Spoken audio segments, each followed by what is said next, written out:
Hi guys, on this show we're looking at Todd, Abram, Wilson, Quinn, Noonan, Dans, O'Brien and Schwarzenegger.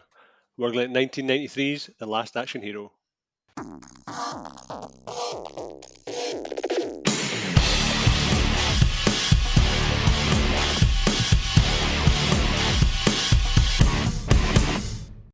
Hello everyone and welcome to another episode of 100 Things We Learned from Film. I'm one of your hosts. My name's Planty, not Mozart. Oh, and I'm the other guy. I'm a dedicated follower of fashion. It's me, John. I just listened to that song. Just in case we thought it was somebody else. I was trying to figure out how that fell into the film, but there you go. And this week we're back with guests. We're back with guests, and it's not Paul Payne for once. It is our biggest fan. I'm pretty sure of that. Stu from Modern Escapism. Stig, you Sicilian schmuck. Oh, very good. Very good. Yeah. Now we've doxed you. Stig, how you doing, mate? I'm all right.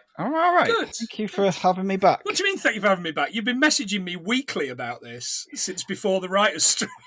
I have, but also, I should have picked a better film. It's all right. We'll be doing better for listeners. We'll be doing better films later in the month. What did you pick for us, mate? Last Action Hero, Arnold Schwarzenegger classic. And why? Because nostalgia is one hell of a drug, and I thought this was a lot better than it was. Although it's still quite fun. It's just could have been better. It could have been a lot cleverer. Absolutely. Yeah, it's the first time I've ever made it to the end of it, and I made it to the end of it twice in the last 3 nights. So that's been pretty good. But Stig, you are from one of our absolute tip-top favourite podcasts. Probably, maybe not the best, but certainly in the top 1 of our favourite podcasts. Up yours, Joe. So do you want to tell the listeners, as if they don't fucking know, because you've almost all been on, what your podcast's all about? Modern Escapism. We come out every Thursday, and we're basically a news and reviews show, pop culture, because there isn't enough of them out. But yeah, every week we have Biggie's Breaking News, where he bumbles through this week's news media, and then we do reviews of what we've been up to, games, films, books, music, whatever. And we finish it off with a little section called Candyland, where Candy lets us into her deranged mind for the week.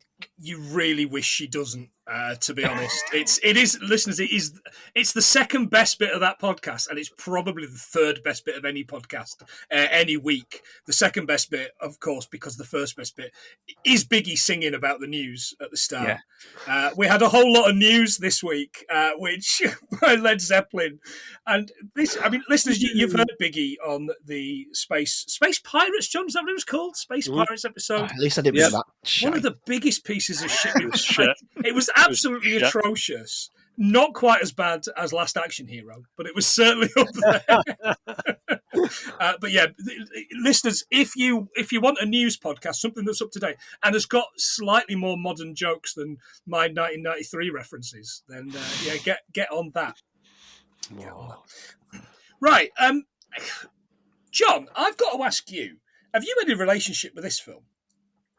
No, I think for me the nostalgia part was basically Arnold Schwarzenegger being on a roll, and then this hit, and then everybody just went, "Oh, this isn't as good as the rest." But what was the comedy Schwarzenegger thing? Why did we decide to try and make that work? Do you think? Oh, I don't know. Like, it's weird because in True Lies he's really funny in that, but I think it was the setup. Whereas in this, I don't know, it's unintentionally funny. Oh, it's just a bit weird. Say what you want about True Lies, but it's at least a competent film. Yeah, we should have watched that. Yeah, we should have watched True Lies. I think it's because the time of the... He's still muscly and he's still hard and punching people and doing all the stunts, but I think the time of the 80s action hero was kind of dying out, so it's like, well, we need to move into something else, so you start to do more comedy. Okay. Yeah, that's what I think. Like, yeah, he was maybe being. He made better comedy judgment calls than Stallone. This is better than 15 Stop or My Mum Will Shoot. Aye. And 20 Oscars. But isn't the famous story that Schwarzenegger tricked him into doing that film? Yes, I still don't know if that's true or if that's a we so hate good. movies thing. I'm never sure.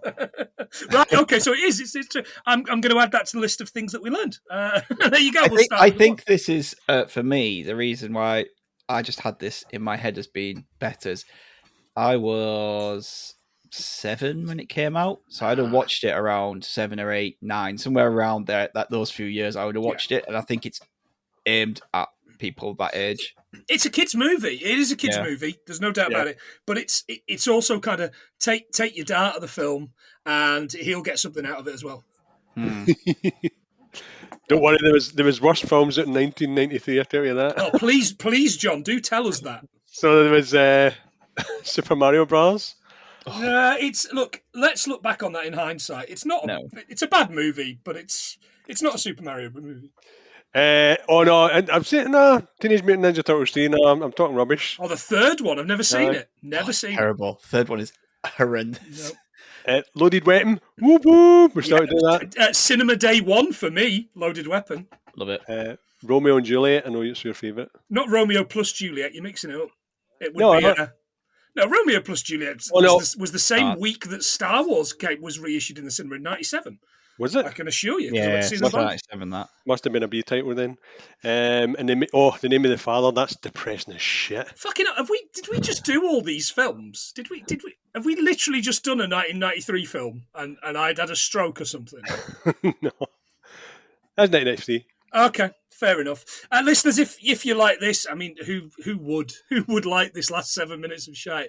But if you do, give us a quid like Stig does, and we will allow you to get a shout out at the end and do some voting. And yes, we are going to do some spoopy stuff this month because I've caved to pressure from listeners and my wife.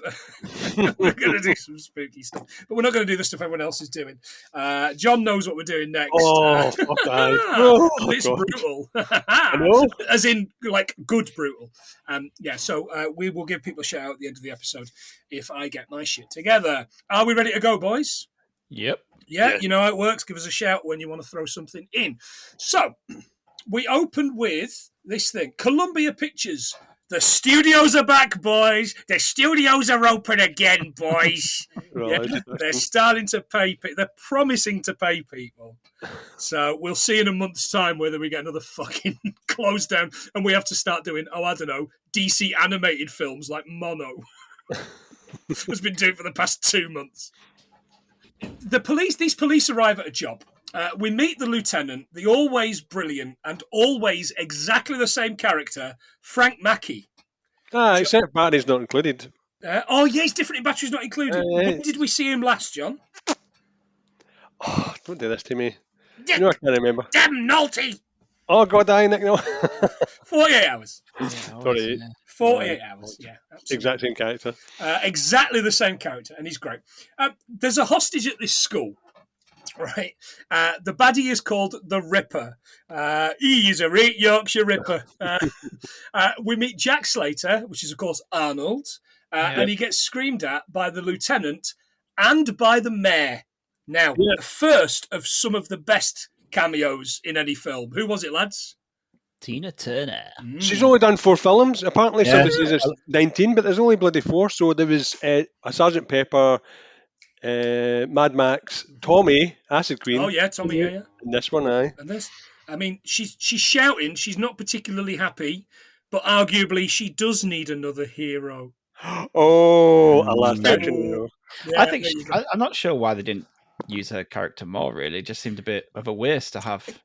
I think there's a lot of somebody's on the set doing something else, or somebody somewhere. Was that Tina Turner movie out? So the Angela Bassett Tina Turner movie out roughly about this time. Maybe she was on a set that morning and Arnold comes along and goes, "Hey, Tina, I'd love you in my film. Come on, get in the movie for 10 minutes. And she turned up and just went, I just went, this is shite, I'm away. That was 1993. Oh, it was. I mean, fucking hell. That, by the way, if you've not seen that, is brilliant. What's that called? That's What's Love Got to Do What's with Love It? Got to Do with It? Man. Yeah, it's great. It's so good. It's really good. And I wrote a fact here about Jack slate about his name Okay. because I don't know if you've ever noticed, but it seems to be one of the most commonly used names in action films. Jack. Jack. Yeah, Jack, John, and James. Yeah. So All right. Okay. yeah. Oh, yeah.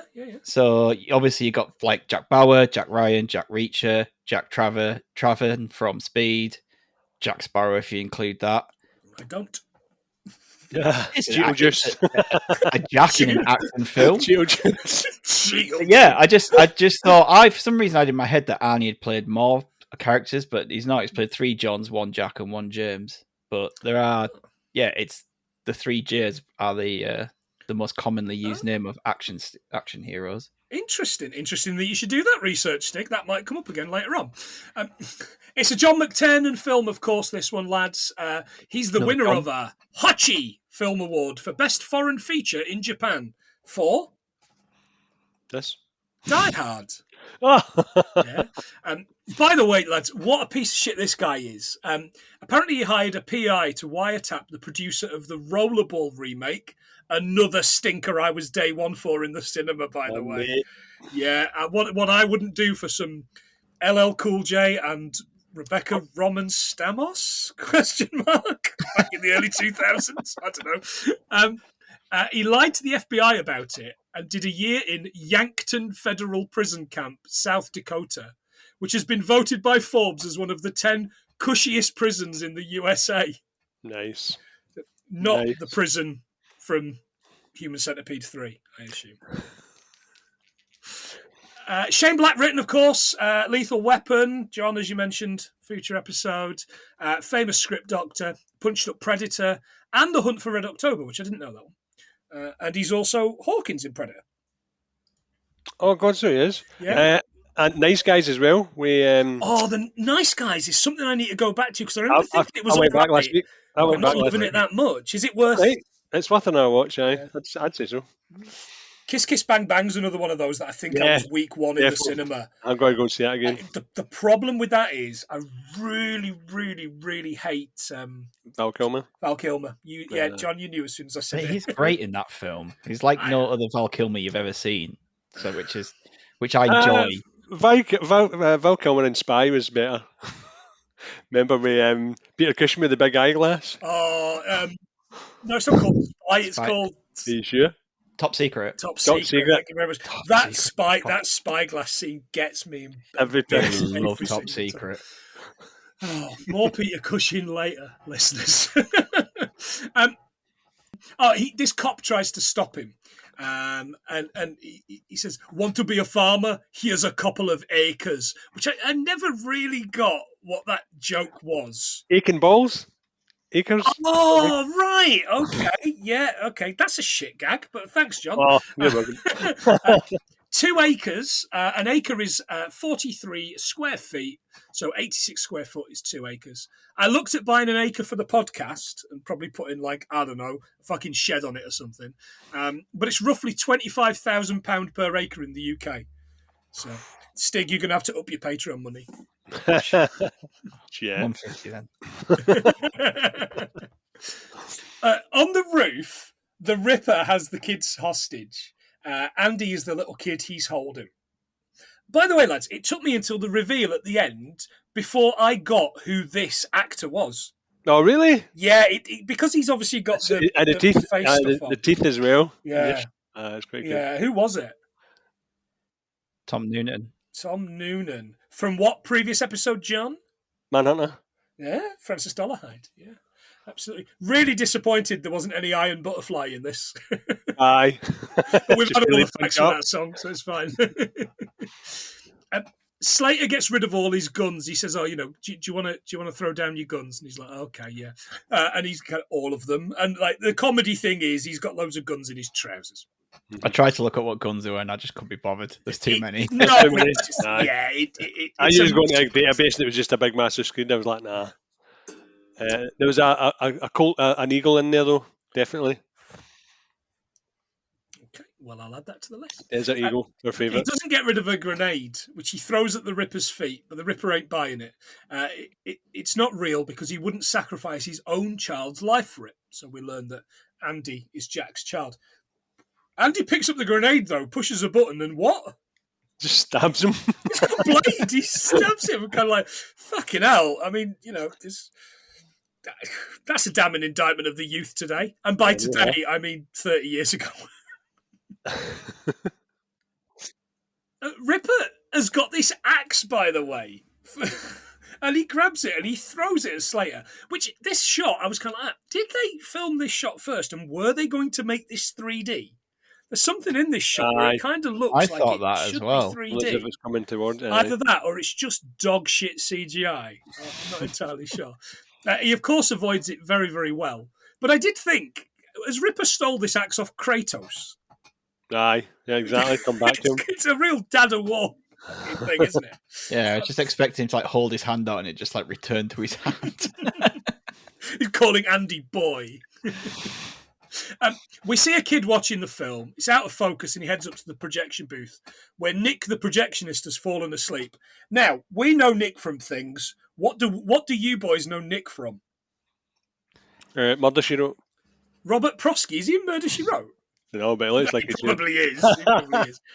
I know him from Gremlins 2, the new batch. Oh, he's the vampire bloke. He's with the Muppets. Grandpa for the Munsters. Yeah. For some reason, I had like Santa Claus in my head, but no, it's he is in Miracle on 34th Street, the remake. But I saw that on his IMDb. He's in a lot of shit. Oh yeah, and his son's a real kind of hey, it's no guy TV kind of actor. He's just one of those faces where you recognise him, but you're not really sure. Yeah. I know where John knows him from. And he's the old boy that runs the garage in Christine. Oh, fuck, so he is. Up in Stephen King. Yeah. I've not seen that in a long time, man. It's aged very poorly, mate. Very poorly. And he turned down the role of Coach on Cheers. Oh, that's a shame. Yeah, it's a shame because Coach would have then been in it for like longer, exactly. The whole series, probably. Yeah. Why did Diane leave? Oh, fucking hell. Jesus, John. I've not let go yet, by the way. Kirstie Alley just done my tits. As soon as she came in, fuck off. She's dead. Don't worry about it. You got the last laugh over Kirstie Alley. You and Mr. T and the curling team. There you go. There's facts from a long forgotten episode.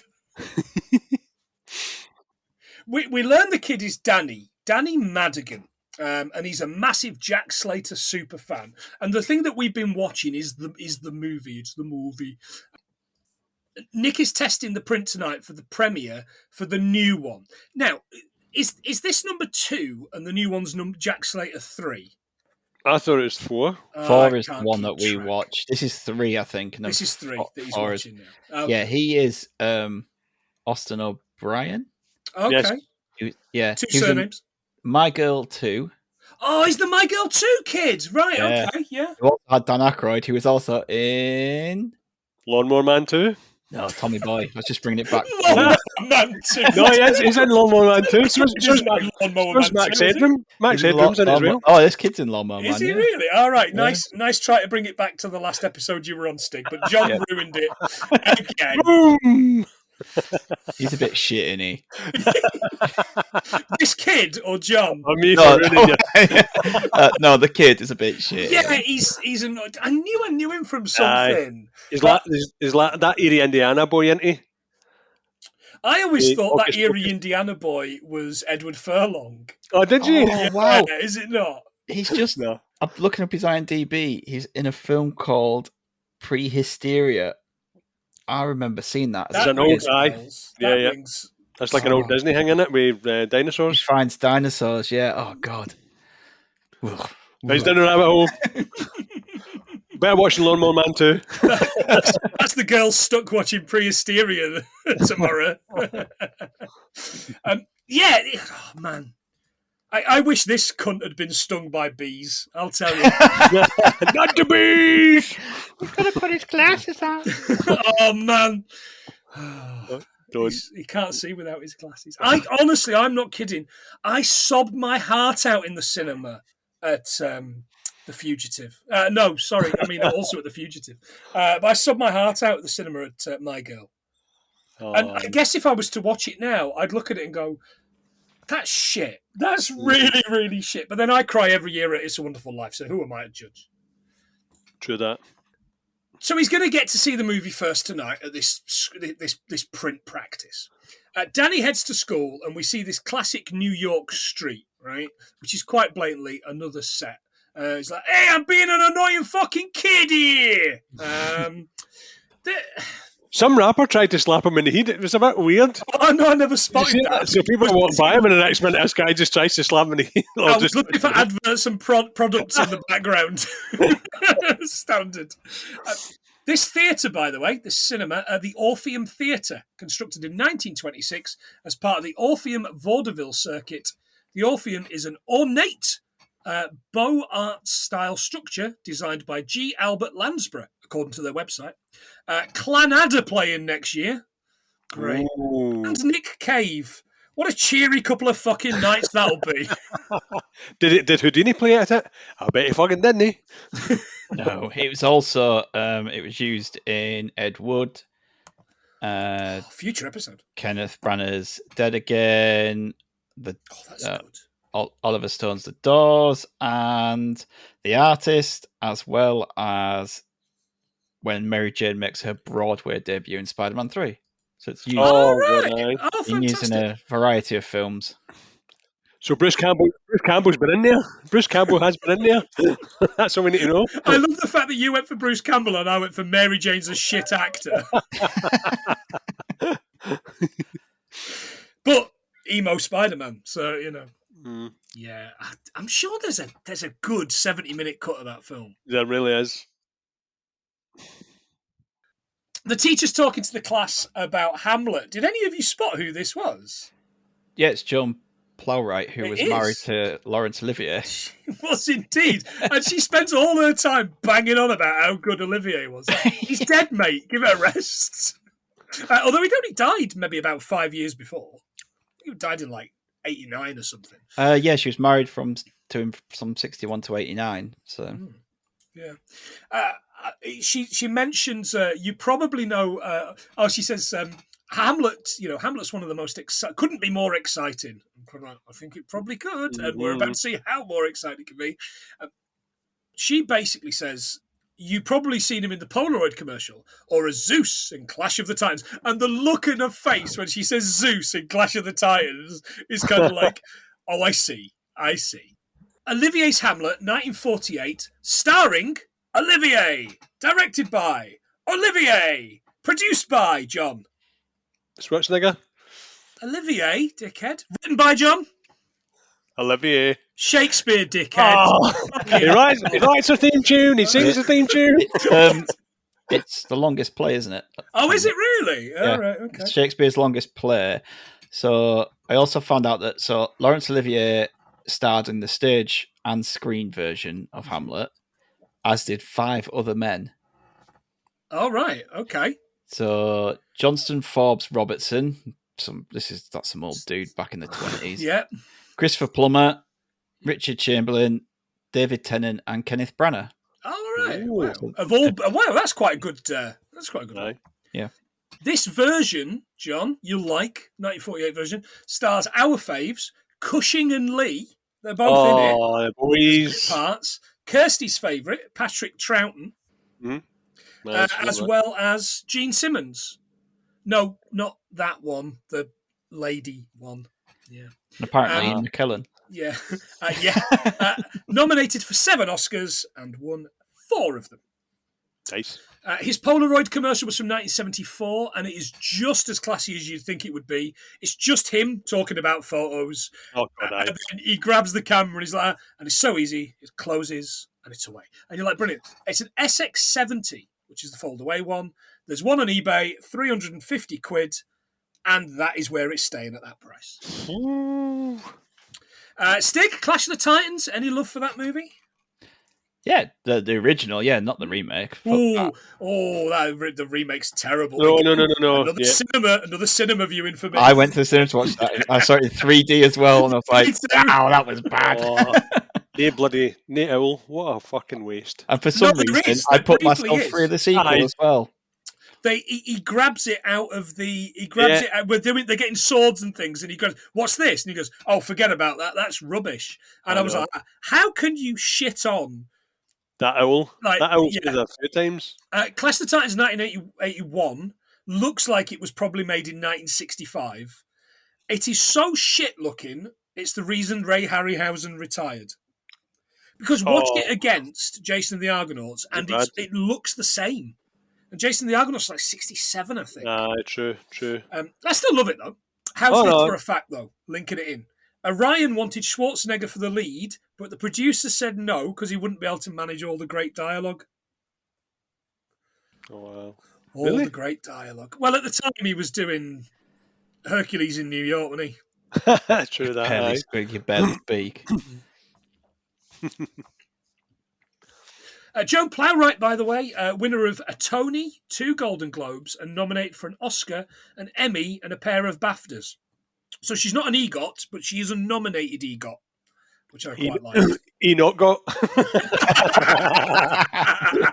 Oh, bravo. She puts the film on, and Danny daydreams that Hamlet is Arnold, smoking his stogie, and throwing Claudius out of the window, and just murdering lads. Which I wrote a note about his cigars. Yeah? Actually, yeah. Just the fact that everyone knows that Arnie loves a stogie. He calls it a stogie. A stogie. He said his first real cigarette was a Monte Cristo No. 2 that he lit up more than 40 years ago. He's maintained a taste for Cubans ever since, and his current favourite choice is, I'm going to butcher this, Partagas Series D No. 4. Okay. He also widened his sphere to include Fuente Opus X from the Dominican Republic. All right, okay. Nice. Yeah, because he had to smoke Dominican cigars when he was in charge as the governor, because he could not be seen smoking Cuban cigars when they're not allowed to be imported into America. I read something on Holtz.com saying he smokes punch cigars, but it could have been old. He's also been known to smoke Cohibas and Romeo and Juliet, which are both types of cigars that we brought back from Cuba. Cohibas? Yeah, Cohibas. I've got a couple of Romeo and Juliets, but I'm sure they've been there so long now. We've been married nearly 10 years. So they've been there so long, they'll just be fucking stinking. Punches are £26.50 each at HavanaHouse.co.uk, which I think is a Susie and the Banshees song. Yeah. I'm entirely sure.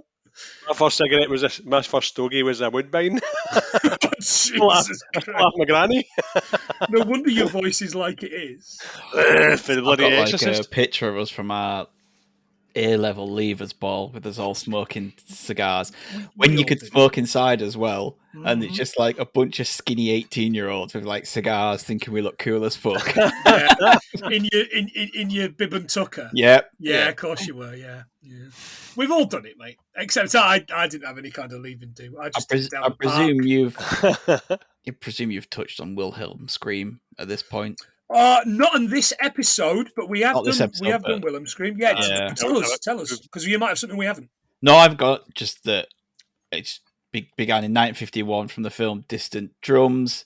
It's been used in over 400 TV and films, and I couldn't find the number because someone clearly gave up trying to figure it out. Yeah. It just says over 400 everywhere I looked. It's Stu. We've done it to death. Yeah. Oh, very good. The guy that did it, I think, died about 10 years ago. I'm sure he did. I'm sure that was a 30-20-10 thing the other week. Anyway. Later, Danny's watching this Wile E. Coyote cartoon at home. His mum gets a call from the teacher. Do you know who the mum is? I couldn't tell who the mum was at all, no. So she's Fraser's boss, Fraser Cain's boss in Frasier. Or one of his bosses. Ringing no bells for me. And my roadrunner fact is real roadrunners can run at a speed of 20 miles an hour. That's not that fucking fast. I know. I thought it was going to be faster. Coyote can run at 20 miles an hour, can't it? Pretty much. I wrote a fact here about Wile E. Coyote. Go on. First appeared 1949 in the theatrical short Fast and the Furious. Oh, right. That's good. And he's featured in 49 cartoons with Roadrunner, and in 2013 was featured in TV Guide's 60 Nastiest Villains of All Time. I can't believe, Stig, not only have you nicked my facts, but you have not plugged the fact that on your Patreon, you made the lads watch all of the Fast and the Furious films. I said made them. It's great. They're not great. No, you think they're great. They're not great. Gadget certainly doesn't. He's still got one more. They still need to do Fast X. Yeah, as a man who's only seen 4 of them, the last one I saw was the one with the tunnel under into Mexico, and I thought that was fantastical. I really need to. But It's like Star Trek, isn't it? The odds and evens in it. Like they almost rebooted it from 5 to 7. Mm-hmm. It's like a completely different genre of film. Yeah. I think I do want to watch them. Rachel is really pushing back after I made her watch the first one. She's only ever seen the first one, and she went, "That's just stupid." I went, "You think that's stupid?" I know. Where you get a load of these? Eek. Mum gets a call from the teacher saying he didn't show up to class in the morning. She knows he was at the movie. We learn Danny's dad died and Mum has to work nights because America. Mm-hmm. Later, Danny's doing his homework. Also, she says she's part of the PTA, so I looked up that. Oh, go on. Yeah, National PTA is the oldest and largest child advocacy association in America. It's been around for 125 years, and the PTA has worked with school communities and decision makers to solve the toughest problems in the nation. These days, probably making terrible decisions for children, but Correct. That's The America. PTA is disbanded. Man jumps out the window. No, the PTA hasn't disbanded. Man jumps back through the window. Later, Danny's doing his homework until he decides to head to the movie. As he's leaving, some bad bastard grabs him and robs the apartment at knife point. Now, this is really sad, this bit, because he's like, they don't have anything good in the house, no jewellery, and and that TV would only be worth $20 or something. $20, yeah. So the kid's poor. I can emote. But that's the end of we're poor. That never comes up again. What was that lock that he had on the door? I guess it was, I don't know, a landlord brand lock. Yeah, it's like some big bar, wasn't it? All I wrote here was the mugger used a flip knife. Yeah. And flip knives go back to the Iron Age. Oldest found was in Austria and estimated to be from 500 to 600 BC. That's bullshit. We know the oldest found was in Glasgow and was found in Govan. No, it was at the Saracen bar when Jesus walked in with his loaves, remember? Anybody got a flick knife to cut this loaf? Well, that's a good Taskmaster task. Cutting the bread. That's a good one. Oh, I don't understand the point of this scene. Like you say, it doesn't play into the film. It doesn't. Yeah. Other than him having to go to the police station. That's pretty much it. It comes up it comes up a little bit later on. Go, yeah, I've just been to the police station. It doesn't look like this, and that's it. And that's the end of it. That's the end of it. On the subject of Wile E. Coyote, by the way, I looked online to see if I can buy TNT. And now I'm on a list. but I can. It'll be the last podcast you'll hear plenty on. Once again, as I said last week, I'm the Mujahideen and I'm making a scene. TNT Sports, Eurosport and Discovery is £18 a month. But I'm not having it because it's Liverpool every week. I thought here that on his way to the screening, one of the other cinemas was showing a film called Screaming Mimi. Okay. And I didn't do anything with it. Yeah, 1958 noir thriller starring Anita Egbert, Gypsy Rose Lee, Harry Towns, and Philip Carey. I tried to see if there was any connection to Arnie. The closest I got was that Harry Towns starred in Lou Ferrigno's Incredible Hulk. All right, wow, that's a really good connection, mate. Yeah, the closest I could find. Sticks showing you up here, John. It's near Richard Bacon, though, is it? That connection, everybody's connected to Richard Bacon in some way. No, that's the bloke that did coke on Blue Peter. You're mixing him up. Kevin Bacon. Fucking hell. Sorry, I've been drinking heavily today. Why is it? It's the first and last time we've mentioned Mansfield on this podcast. Oh, Kevin Bacon. So the kid goes to the cops and then to the cinema. Nick thought it was a no-show. Nick's all dressed up as an usher because he always wanted to be a magician, but his hands were too tiny wee. He worked his way up from usher to projectionist. Now, I got a little bit of a Cinema Paradiso relationship here. But then that whole thing ended. It was kind of like, okay, Nick's just a man that gives you a ticket and we don't give a shit about him. And then you kind of come back and it's like, oh my God, I could have seen Garbo and whoever, and you know. They could have played a bit more on the fact that, like, we found out Danny's dad had died, he was poor, and maybe Nick was looking out for him, and they could have maybe just mentioned something about, oh, since your dad died and all this, like, made it just seem like anything. Yeah, anything. some kind of connection there. Yeah, but, instead of, oh, you're hanging around with that crazy old paedophile mom. She's like that a little bit later on. Oh, fucking hell. Watch out for the tiny hands. Yeah. All the better to jerk you off with, Danny. Look how big I make it.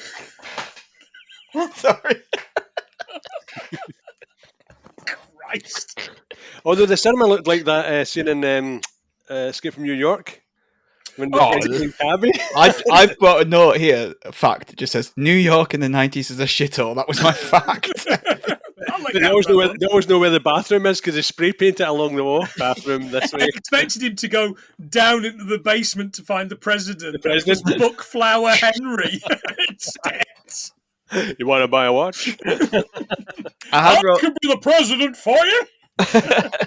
I had wrote about how it does focus on Pandora, doesn't it? When he closes the door. Oh yeah. And is the ticket Pandora's box? Well, it's kind of that, isn't it? Like the myth of Pandora being given gifts, and she opens the Pandora's box, releasing evils into humanity, which is kind of what happens with Benedict, isn't it? He tries to release the evils from the cinema world into the real world. I think if anybody that's anything to do with this film, possibly the Criterion people, wants to get somebody on that knows what they're talking about, get Stig on. But do not get me and John on. I was just talking about Richard Bacon all day. Do a whole podcast of a Kevin Bacon film with you just calling him Richard Bacon. You were dead good on those EE adverts, Richard. Did you really meet a graboid, Richard? No, but I did a fair bit of work with Denise Van Outen, and she's quite grabby. I don't know. Yeah, he gives Danny a ticket from Houdini, who played the theatre back in the day. He told him that it was magic, but never tried anything with it. Nick tears the ticket and gives half to Danny. The film begins. We zoom into this house where Frankie's being threatened by Mr. Vivaldi. He's Slater's second cousin, this guy, Frankie. Yes. One little fact here, actually. When that film starts, it says a film by Franco Colombo. Yeah. He is Arnold Schwarzenegger's long-term bodybuilding friend. Oh, right. Okay. Yeah. So that's not because I know that obviously this Jack Slater film stars Arnold Schwarzenegger. Mm-hmm. It's him. So I looked up to see if it was real, to see who that director was. Yeah. It's not. It's like his bodybuilding friend. He was Arnold's best man at his wedding, and he's the godfather to his daughter Christina. Wow. Okay. I have read both Arnold's autobiography and watched all 3 episodes of that Arnold documentary on Netflix, and I did not know that.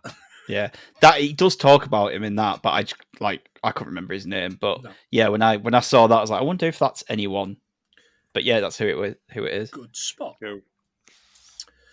Vivaldi and Torelli's mob have signed a deal to control all the drugs in the state. We meet Vivaldi's goon, Mr. Benedict. Who is it, boys? Charles Dance. Yeah, fantastic. Charles Dance. The best thing in this by a country mile. Oh, yeah. Without a doubt. I don't know what movie he's acting in, but it's not this. There's this whole thing throughout, which goes back to your thing at the beginning, Stig, about Vivaldi getting the wrong words to all his sayings.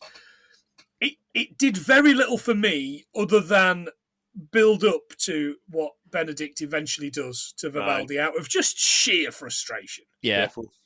Although I did look up like the phrase "as easy as pie" and where it came from. Okay. So that the origin, the phrase was used in 1910 by Zane Grey in The Young Forester, and in the Saturday Evening Post in 1913. It may have been developed from a phrase like eating pie, first recorded in Sporting Life in 1886, or the 1855 novel, which had a phrase similar to it in a book called Witch. All right, okay. I love how these things just kind of fall into the standard kind of nomenclature of life, don't they? It's weird. Yeah. Aye. Incorporated. There's two cops investigating this quote-unquote crack house when Slater arrives in his sexy gator skin boots, by the way. Nice. So I went to Bronco Western Wear for gator skin cowboy boots, and as the name suggests, they are fucking fabulous. Bronco boots, men's buttercup, hornback, crocodile, cayman, round toe boots. Oofed. $399.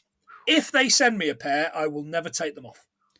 Can I just quickly run back to Benedict? Sorry. Please. Benedict's gun, that big beast of a gun he's got. Oh, it's Yeah. huge. It's The a Joker's gun. Dan Wesson .357 revolver. Yep. And Wesson Firearms is an American firearm company founded in 1968 and in Massachusetts, now reside in New York. In 2005, they were bought out by CZ USA. And also he's got a glass eye, Yes. which, as a child, I thought looked cool as fuck. It still looks pretty cool. Yeah, and when I was a kid, I was like, "Oh, I'd love a glass eye when I'm older. If you can Oh, do that I with know you it, do you know what I mean? You can just change it in and out." Yeah, apparently the earliest Oculus prosthesis was found on a woman from Iran, dating back to 2900 BC. Well, she didn't run fast enough. These days, they don't use glass; they use a artificial, acrylic plastic. Okay, fair enough. If you really want a glass eye, me and John will take you out in Glasgow. You'll end up with one with that accent. Oh, good eye. Yeah. It'd be cool. Yeah, I can put like cool glass eyes in like him. You can, yeah. Have Well, a that nice guy- day. That guy Mood of put a the torch day. in his, didn't he? That guy's actually made a light so that he can actually see in the dark. What? So he's actually made like a light in it so that he can just switch it over. Has he got and- dark vision up to 25 metres? Aye. Actually, no, I can't see where I'm going. Just pressing the button and the light just going. Beep. Right. It's a bit War of the Worlds, isn't it? It's Frank's place, and Slater goes in. Frank's been tied up. He tells Frank Vivaldi and the Torellis are getting together. And he's like, I'm going to die now. They just die. And then guys, on cue. Yeah. And again, because it's a film. Slater finds these cards that count down to 0, which I thought was pretty good. Just these flip cards. And the place blows up. Slater lives, but the cops both die. And this cop from the tree's like, 2 days to retirement. Just can't. And you're like, okay, I'm all right with that. Yeah, because it does like the little Lethal Weapon sting in there as well, doesn't it? And Yeah. I've written, loved the Semi-Lethal Weapon soundtrack sax on this bit. Was it no? No, it wasn't. What? No, I was looking at. Sexy sax, man. No, I was looking at the riff for that. And I don't know why I went down a rabbit hole because I seen something about Mel Gibson turning down the stand roll for The Fly when he was made to do that, and thought, man, that'd have been a fucking shit film if he'd have done it instead of Jeff Goldblum. I mean, yeah. Oh. Nah, I don't I think don't it know. would It was, I mean, yeah, but they had the same hair in the 80s, Aye, didn't they? true. So the whole 2 days to retirement thing as well. Yes. It's obviously a TV trope with police shows and films. It's known as retirony. It's a Oh, portmanteau wow. of Oh, nice. retirement and Wow. irony. Like it. And so basically, whenever how ironic is it that a policeman died right before retirement? Yeah, yeah. I like that. I like that a lot. This van shows up that looks like the ZZ Top van. These goons in it, doesn't it? Shooting and throwing dynamite. The van itself is a Ford F100. I found one for sale in Newcastle for $20,000 in black and white. But it's really ugly, so they can fucking keep it. Did you notice who one of the goons was? I thought it was Clint Howard. No, it's Al Leong. So he is Al Young from Die Hard, Lethal yeah, Weapon, yeah. F. Warrant, Big It's Trouble. fried rice, you plick. Yeah, exactly. He's Genghis Khan in Bill and Ted. So he is like, you'll notice him in all these like 80s and early 90s action films, just random goon. He's the one in Die Hard who, when he's hiding behind the confectionery stand and he's Yeah. sat there like eating Yeah. like chocolate bars during a shootout. Yeah, He's like in, everything. he's pretty big in Big Trouble in Little China.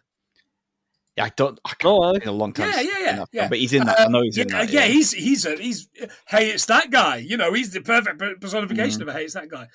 Well spotted. I did watch a little bit of it. There's a guy with a gun, and I was certain. I was kind of like, is that Richie Cunningham's ugly brother from Gentle Ben? But I couldn't find him on the cast list, so I kind of gave up. I wasn't going to go back and watch it for a third time.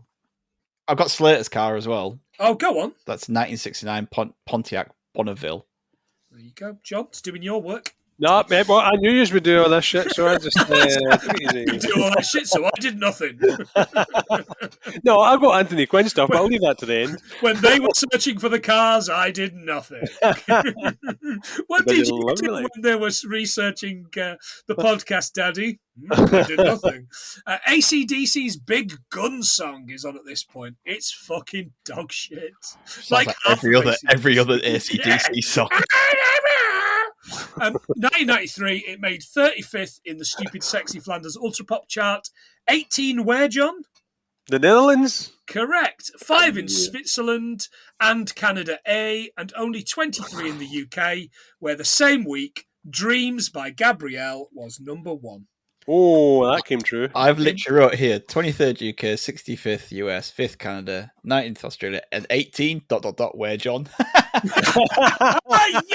Yeah. Yes! Listeners, see? It's not as you It's that does becoming a it. thing. It's becoming a thing. His highest position was 3rd in New Zealand. They must love a bit of AC/DC. Yeah. Present. Yeah. I've written here for some reason, golden ticket my ass, McBain.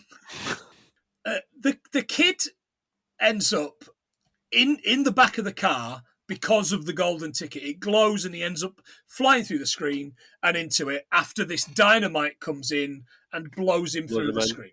Yep. In Slater's car, the line is, I iced that guy, to coin a phrase. It's better than some of the ice puns you do in a later film, mate, so I'll give you that. That Nick guy, the projector guy, must be deaf as fuck. I think he's probably on crack. Do you know what I mean? Because he was doing a Sudoku or something earlier on. Why was the theatre still standing, considering somebody threw dynamite in it? When he went back, there's nothing there. Mate, they built them proper back then. They don't build them like they used to. It was a bomb shelter from all those times that America was. Oh yeah. Danny realizes the soundtrack, the guns, and the bad puns. This has to be a film. Slater changes the music on what? Mini disc player, the Sony mini disc player. Fucking hell, boys! I missed that. Launched in November 1992, so pretty much brand new for this film. By March 2011, Sony had sold 22 million and stopped selling them in 2013. Yep. Japanese company Tascam made them until 2020. So every time you see a meme where people's going, Japan are living in the future, tell them to fuck off, because they were still listening to mini discs in 2020. I'm sure they're still doing VCRs as well. I had a mini disc, portable one. I only recently threw my mini disc out before we moved. Yeah. Absolutely loved it. I thought it was the way forward. It was one you could put MP3s on as well, so you could get like... Mine was as well. Yeah. My most listened to album on that was probably the South Park movie soundtrack. I used to make my own with MP3s, so... See, man, I was going to say we're missing it all, but I can literally pick up my phone and search for any bit of music in the world. Here, during the car chase, when they get onto when Danny says, oh, this is a movie set, yeah, that there's some Acme storage boxes. All right, yeah. So Acme Corporation is a fictional corporation that features predominantly in which cartoon? Wile E. Coyote. Yeah. Wile E. Coyote, yeah. So McTiernan must have really liked Wile E. Coyote and Roadrunner. Yeah. I know how. He always used to buy stuff from a catalogue, didn't he? Wile E. Coyote. He used to be in the catalogue. You cannot buy the kind of stuff he buys from a catalogue, but, gentlemen, I can assure you Grattan catalogues still exist. What? Kind of. It's now a website. Oh, Grattan Catalogue was founded in Bradford, West Yorkshire, 1912 by John Enrico Fattorini, and in 1999, I got sacked from a temp job there for throwing paper airplanes and chatting up lonely housewives that rang in. Oh, mate. Should have went to Keys. I've No, never heard. case catalogues were where I got the pages stuck together with the bra section. So it was. I don't know. started- I have no idea what you're talking about. Oh, Oh, too young. all right, Ben. I got so get the fuck out. Very cool. Or Little Woods. I'm a Little Woods child. Oh, Little Woods generation. That's me. Actually, the only little ones I did was spot the ball. Who's that a reference for? Hey, cock. He drives off a bridge and into the waterway bit that was famous from the truck chase scene in T2. T2, yep. Yeah. Again, better soundtrack, definitely. Much better. They film. escape the goons by driving and hiding in this Barbie set randomly. Danny recognises it as a set, and he plays chicken with the baddies who end up crashing into this. Was this a music video set? What was going on here with the lassies in the pants? I think it was just a lot of beautiful ladies running about. So it's just I random thought it party. was a bit of a. Is it Russell Brand party. Jesus. No, Yeah. it's a bit of a. Is it Blazing Saddles where they end up in a random Oh, set the like Blazing that? Saddles bit is. Oh my goodness! I thought it was kind of a bit of a play on that, of weekly. like just ending in a random set yeah. like next Aye, door that has punches no his way through all relevance these to what sets. the film I'm is glad about. you've reminded me of Yeah. a better film I wish I was watching. That's great. Yeah, thanks. We Thanks say for we're going that. to do it. I don't think we can though. Oh, we can't. No, all this bullshit about like you couldn't make that anymore today. You fucking could. The stuff that's released online, you can do it. You release what you fucking want. It just won't get in front of won't get in front of a lot of people. There's an advert in this set for Baskin and Robbins Ice Cream 31. Founded in 1945 by Burt Baskin. If that's not a Marvel superhero, I don't know who is. I know, huh? BB. And Irv Robbins. The company is known for its 31 flavours slogan, with the idea that the customer can have a different flavour every day of the month. But, gentlemen, they have over 14,000 flavours. Stig, why must ice cream lie to us? don't know, but Baskin Robbins always knows. Baskin Robbins always knows. Man, I really wish we'd got that Ant-Man. I wish we'd got the Ant-Man we deserved instead of the Ant-Man we got. Because that script was Cornish and right, wasn't it? But the movie was... You can still see Edgar Wright's like fingerprints in that first one, and then the second one and third one, which he had no involvement with, just The second one I fell asleep in and didn't go back to. The third one, like what? CGI Like, it's crazy, got man. nothing. It's got nothing. It hasn't even got Pointless. gags. it's like The best thing in that equals third one, era Star Wars, like with just shit going off all over the place with CGI. yeah. Oh, Kang is the worst. Like, how have they managed to make Kang so shit in movies when he's I know. such a good villain in comic books? Anyway, that's for a. Very That's for different- our Sure. podcast. That's That my is for podcast. your podcast. Yeah. It's for your podcast a year ago. Back at the LAPD headquarters, we're entering, and two people come out that I recognised, if not more. Did you spot who these were? Yes. Ex-model Sharon Stone. Ex-model? That's a bit harsh. She used to model before she went into acting, but she never done any modelling again. Get that Yeah, she's fact dressed up as Catherine Trammell. Mm-hmm. Yeah. She was only offered the role in Basic Instinct after 13 other actresses turned the role down, allegedly. Amongst them, Michelle Pfeiffer, Gina Davis. Hey, Chris, Gina Davis make movies anymore. Maybe she has too much gum to teeth ratio. Kathleen Turner would do nothing for me at all. And the always foxy Ellen Barkin, by the way. Fuck. Sea of Love with Al Pacino, man. That, as a teenager, man, that did more for me than The Blue Lagoon. Basic Instinct ever did. No, Sea of Love, man. Fucking hell. Oh, we're going to the Sea of Love. I can't believe how much like up in arms people are on Basic Instinct. Like, Gratuitous beaver shot. I know. like, just this fucking like blurry image of like it's, Pubes. yeah. Yeah, but we all paused it to see it. Aye, but still though. And the whole thing was, and I think, is it a the American comedian that died of cancer, Bill Hicks. It's a Bill Hicks thing of him going on about, all these people are up in arms, but nobody makes any complaints. It's just 2 hours of seeing Michael Douglas's hairy fucking ass the whole way through. That's what people should be angry about. She's obviously in Total Recall with Arnie as well. I mean, oh yeah, of course she is. Yeah, and by the way, that remake, because I went to the theaters to see the remake. I fucking hated that. Stop going to the cinema to see shit films. Well, I've stopped going to the cinema. Full stop, mate. It's full of cunts or shit films. So I can't see to win. Anyone? When you go, yeah, we. Disconnect. The remake. It was your woman from the Underworld movies. Kate Beckinsale. Her dad's from Nottingham. Yeah, I don't bang on about it a lot.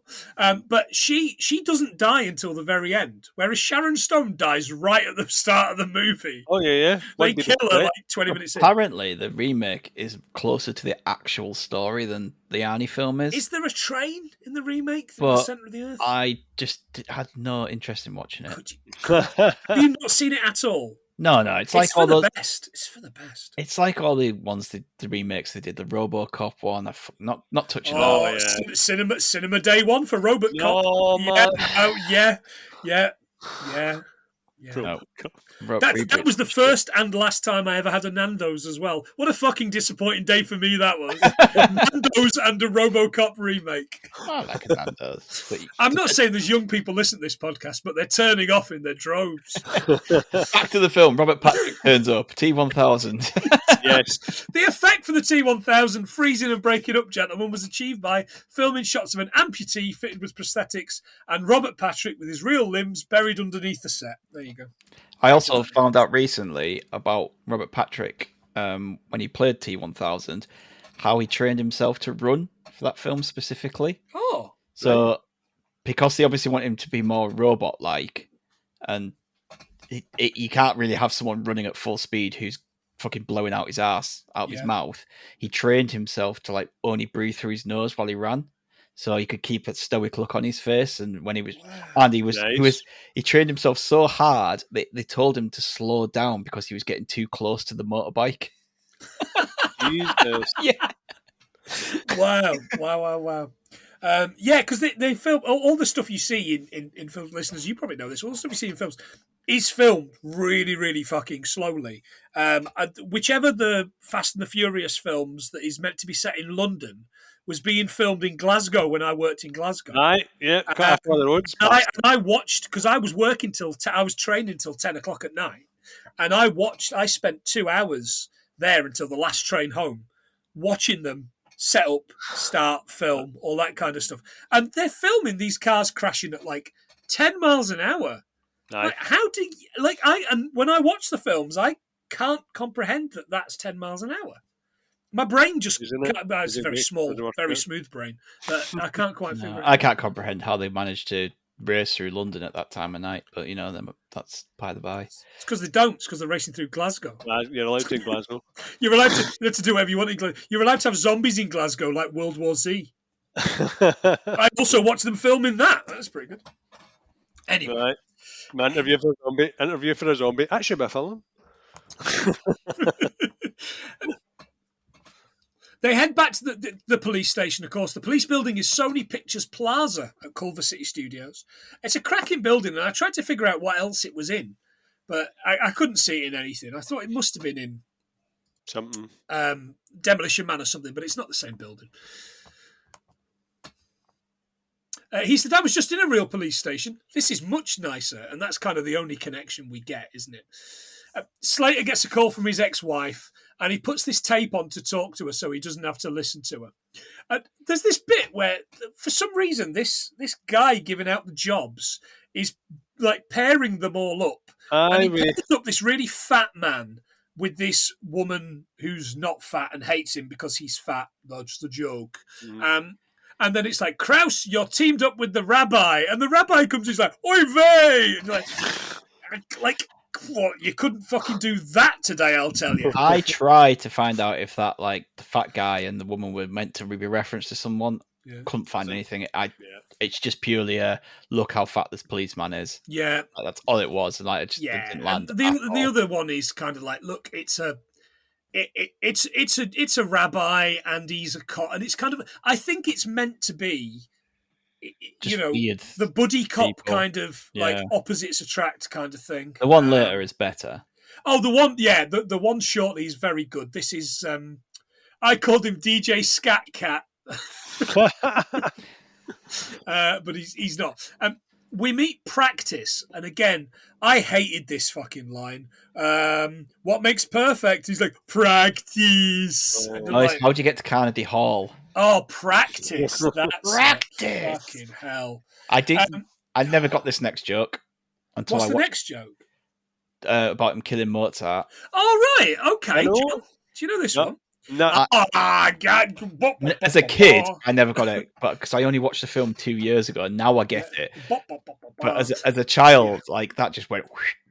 The F. Murray Abrahams thing, right? I'm watching F. Murray Abrahams in this and going, he has been old my entire life, but apparently Really he is. hasn't. No, apparently he hasn't. He was probably only about 40 here. He was, of course, in Amadeus, and he says, Amadeus won 8 Oscars. It did. Best Picture, Director, Actor, F. Murray Abrahams, Screenplay, Art Direction, Costume Design, Makeup, and Sound. Now, I didn't believe any of this, but this is probably my fact of the episode. Mark Hamill played Mozart in the stage version of Amadeus after Tim Curry had quit, no. and neither of them got the role. The reason being, they made it an American-only cast. I have a great fact on the top of that. Please. Based on that, did you know that Tim Curry was the original voice actor for the Joker in Batman the Animated Series, and they replaced him with Mark Hamill? Oh, that's good. What? That's great. Just based Bloody on what you hell. said then, I was like, oh yeah, that's... Mark Hamill's always That's- getting these sloppy seconds, isn't he? I think Mark Hamill's okay with that. I think Yeah. Yeah. I mean, it's iconic, isn't it? But it was it's just... fine. Yeah. we've been going through the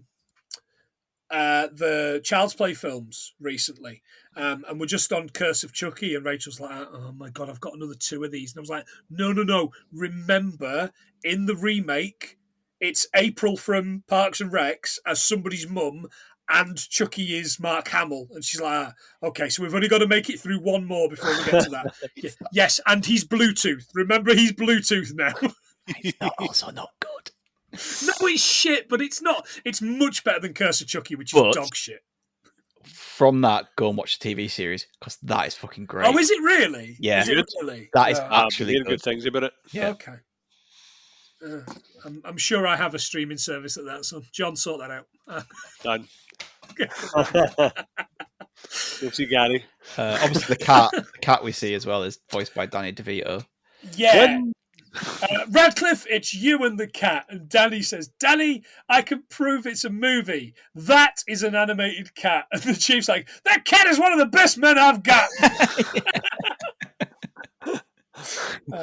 I've written down here, and it's one of these things sometimes, because I write so many things down, listeners, I always miss something. I've written down here, look up Paula Abdul, and I haven't. So I've let you down, listeners, by not doing the old 2 steps forward, 2 steps back. So Opposites a twat. no DJ Scat Cat this week. DJ Scat Cat, surely that's DJ Shit Cat. And bearing in mind, I have a cat that I have to clean the shit up for every single week. I've had enough of that. Danny DeVito, of course, is the voice of Whiskers, as Stick told us. He went on to voice Swack Hammer in Space Jam, Phil in Hercules, and of course Unky Herb in The Simpsons.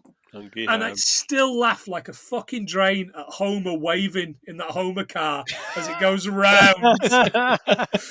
It With that antenna. kills me. It absolutely kills me. Everybody shocked. Fuck, every time. And I do watch that episode probably once every 6 months. And have done all my life. Classic. It's a great episode. Back in the episode. God, I really need to think about bringing my Simpsons podcast back. I'll talk to Tom. The Lieutenant and Jack are grilling Danny, Danny gives all the plot of the film so far, and the lieutenant then pairs them up. And he says, we're the perfect buddy movie material. Jack gives Danny 10 minutes to prove he's in a movie. So they head where? To the bad guy's house. To the Blockbuster. Oh, the Blockbuster first. We Yeah, go to the Blockbuster first. I also didn't get like this moment where Jack just like drives up the wrong part of the way out. Like, and causes a smash. But then later on, he's driving the wrong way up the highway. So I guess that's the joke. Finally, I can use that and it works. That's kind of what he does because it's a movie and fuck everybody else. They go to the Blockbusters first, don't they? Because he wants to show them. Who was in T2?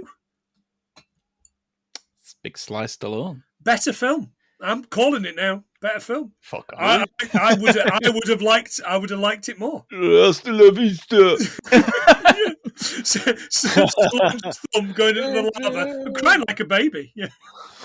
Just going down. He's fantastic. It's his best performance ever. Is the going line. Down into lava. Yo, John, we did it. Stop or my mum will shoot the T-1000. Anyway, Danny asked the girl for a phone number. And the number of the store is a 555 prefix. We've done the 555 thing. I don't know if we've done it on this or we don't know everything we learned from anything had a 555. We've definitely done it. Yeah. Danny points out all the women are too attractive. Yeah, I'd noticed as well, like when they were stood by the Stallone mock-up, behind him was a Mad Max thing. Oh, good spot. And I thought, but it's not the one with Tina Turner in. I just made a note saying Mad Max is right there behind him, but it's not that Mad Max. Oh, so it was probably Mad Max Road Warrior. I think it was the first one. Unfortunately, right, okay. But it would have been a bit more. It would have been funnier if they'd have put the one that Tina Turner was in behind him, but Beyond Thunder. It wasn't. Yeah, Beyond Thunder. There's a really good 60-minute film in Beyond Thunderdome. Aye. But it's not the 90-minute movie we've got, unfortunately. Later on, there's a billboard for a James Bond movie. Oh, what's that? Yeah, but for life me, I don't know what one because GoldenEye was out in 1995 and Lies to Kill was 1989, so there's a hell of a gap. So I don't know what the hell it was doing. Well, we were between Bonds at the time, weren't we? I know, but why is it in? It was a big sort of thing in the background. Maybe it was a renaissance of Never Say Never Again. Maybe they were celebrating 10 years of Sean Connery's wig. That's what it was. I don't know what year that was. 81, maybe. I'm not sure. Anyway. Danny points out all the women are too attractive for this to not be a movie. He's got, no, this is California. And it's kind of like, mate, this is how you got your votes, isn't it? Saying they're all babes. Yeah, love them all. Danny convinces Jack by taking him to the house that Frank was tortured at. They spot the house and Slater's annoyed because Danny can just point to a house and the bad guys are in there. No training or anything like that. You think you're funny, don't you? He said, I know I am. I'm the famous comedian Arnold Braunschweiger. I got a real kick out of Arnold Braunschweiger. That was good. Yeah, really good. And then he says Schwarzenegger and he says Gesundheit. Gesundheit, which is good. And I actually looked up where Gesundheit comes from. Oh, excellent. Yeah.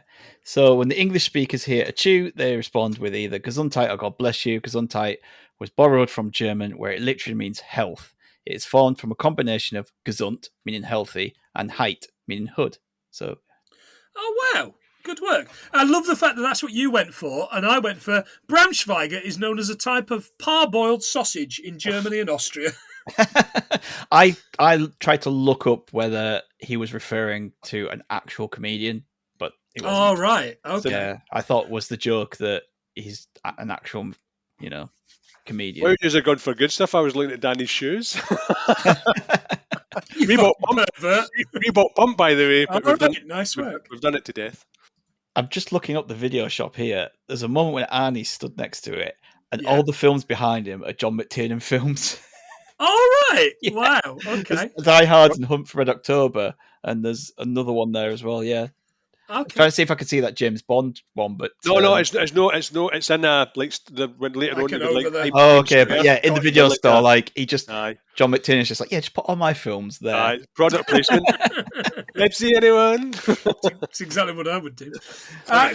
So, Stig, you're good with names. Oh, How God. about we do a little quiz? I couldn't come up with a witty name for it, so I fucking haven't. But I'm going to give you 5 Arnold characters, and you need to tell me what films they're from. You'll get a point for each one. You already showed a little bit of aptitude for this earlier on, so let's see how good you are. Number 1's a gimme. Previous episode, Ben Richards. Running Man. Correct. Number 2, Howard Langston. Howard Langston. Howard Langston. Howard. He's never looked like a Howard, and he still doesn't. That seems like a normal name. Is it Jingle All the Way? It is Jingle All the Way. Fucking hell. Number 3 is just Harry. Harry. Harry is. Harry, what did he play? Harry. Oh, it's True Lies. Fucking hell. Listeners, I know what you're thinking. He's doing the old Popmaster classic of looking it up, but we're watching him look up at the sky. Yeah. We know he's not cheating. Yeah. Number 4's easy, Quaid. Total Recall. Yeah, and finally, Julius Benedict. Julius Benedict. Julius Benedict. An Arnold character. Yeah. Benedict. And I was going to say to you at the start, if you struggle with any, I'll let John jump in on one of them. But I don't think John knows this either, looking at his face. Huh? Looking at John's face in general, I don't think he knows anything. What is it? Julius Benedict. I'm going to go with Escape Plan. Oh, mate. John, any ideas? So at first I was thinking it was Heat, but then No, he's got a Russian name in that. He's got But like then- Ivan Drago. but then I moved to True Lies. Nah, we've already had it. It's twins. He's one of the Benedict twins. Okay. Not bad, mate. 4 out of 5. You've not shamed yourself there. He's Although got our like a listeners were proper screaming. German name, I think, in twins. Escape Plan, whatever that is. Escape Plan. I really think that would make an episode. but Rotmeyer. it probably wouldn't. Braunschweiger. Braunschweiger. Cool. We head in, and the door is answered by our favourite, Professor Toru Tanaka. 1 Sub-Zero, now just plain zero. There is an I'll be back, which I quite like. Dance opens quick the quiz. door. Huh? For you, how many films does he use that in? I'll be back. I've written this down as a question for you. Ah, damn it. and then didn't research it. So I'm going to say 6. John, any idea? 8. No, 12 films. Fucking hell. All the Terminator films, plus Commando, Running Man, Twins, Total Recall, Last Action Hero, and The Expendables 2. Jesus. Ooh, I don't think we need to go back to those expendable films, but we will. It's a well that we're bound to plumb with Paul in it. We're getting Paul on for the Expendables, I know we are, or fucking Taken, or some such shit. He loves old men fighting back against young goons. He really does. Jerry He's Action. not even old. Huh? Jerry Action. That's what Oh, Yeah. Action! I've never heard that. That's great. Yeah. Paul is the king of Jerry Action. Sir, are you a henchman? I only go as far as lackey. That was good. The definition of lackey is a servant or someone who behaves like one by obeying someone else's orders or by doing unpleasant work for them, according to the Cambridge Dictionary. He asks for him to take his glasses off. He refuses and points to 6 Rottweilers. They're exceptionally well trained. And then they do this doggy pyramid, which I really like. That's quite funny. I've That got, was the I've got CGI. something on Rottweilers. Okay. One of the oldest surviving domesticated dog breeds that go back as far as Roman times. They were kept as herders and driver dogs, and they are known to be good guard dogs because the ability to train them, plus their like nature and physical attributes, and the fact that they look scary as shit. They really are. Yeah, I had a couple of those. So good stuff. He says, I snap my fingers and you'll emerge from several canine recta.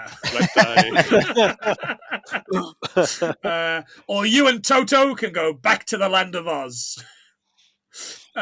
How will you snap both your fingers when I rip off your thumbs? He says, "Have a nice day," and we see obviously the "Have a nice day" smiley in the eyeball, the acid face. which I quite liked. Charles Dance originally planned to become a graphic designer after graduating from Plymouth College of Art before becoming interested in acting. Thank God.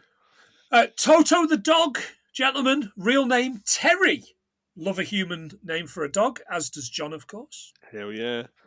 22 films in 11 years. And lads, altogether, that dog's dead. Dead.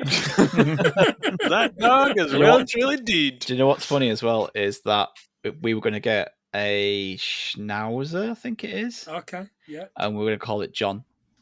Oh, what? Okay. That's, More Oh, facial hair than Aljo. yeah. John the action hero? that's until we got a Cocker Spaniel, and John just didn't fit a Cocker Spaniel, No, unfortunately. no. No. Schnauzer would be perfect, though. Sadly, Terry died at the age of 11 in 1945 and was buried at Studio City, Los Angeles. The grave was destroyed during the construction of the Ventura Freeway in 1958. So just like Jimmy Hoffa, that dog's underneath a fucking freeway right now. Reference for nobody. And on June the 18th, 2011, a permanent memorial for Terry was dedicated at the Hollywood Forever Cemetery in Los Angeles. There's no animals buried at the cemetery. I went down a massive rabbit hole for all the people that are buried there.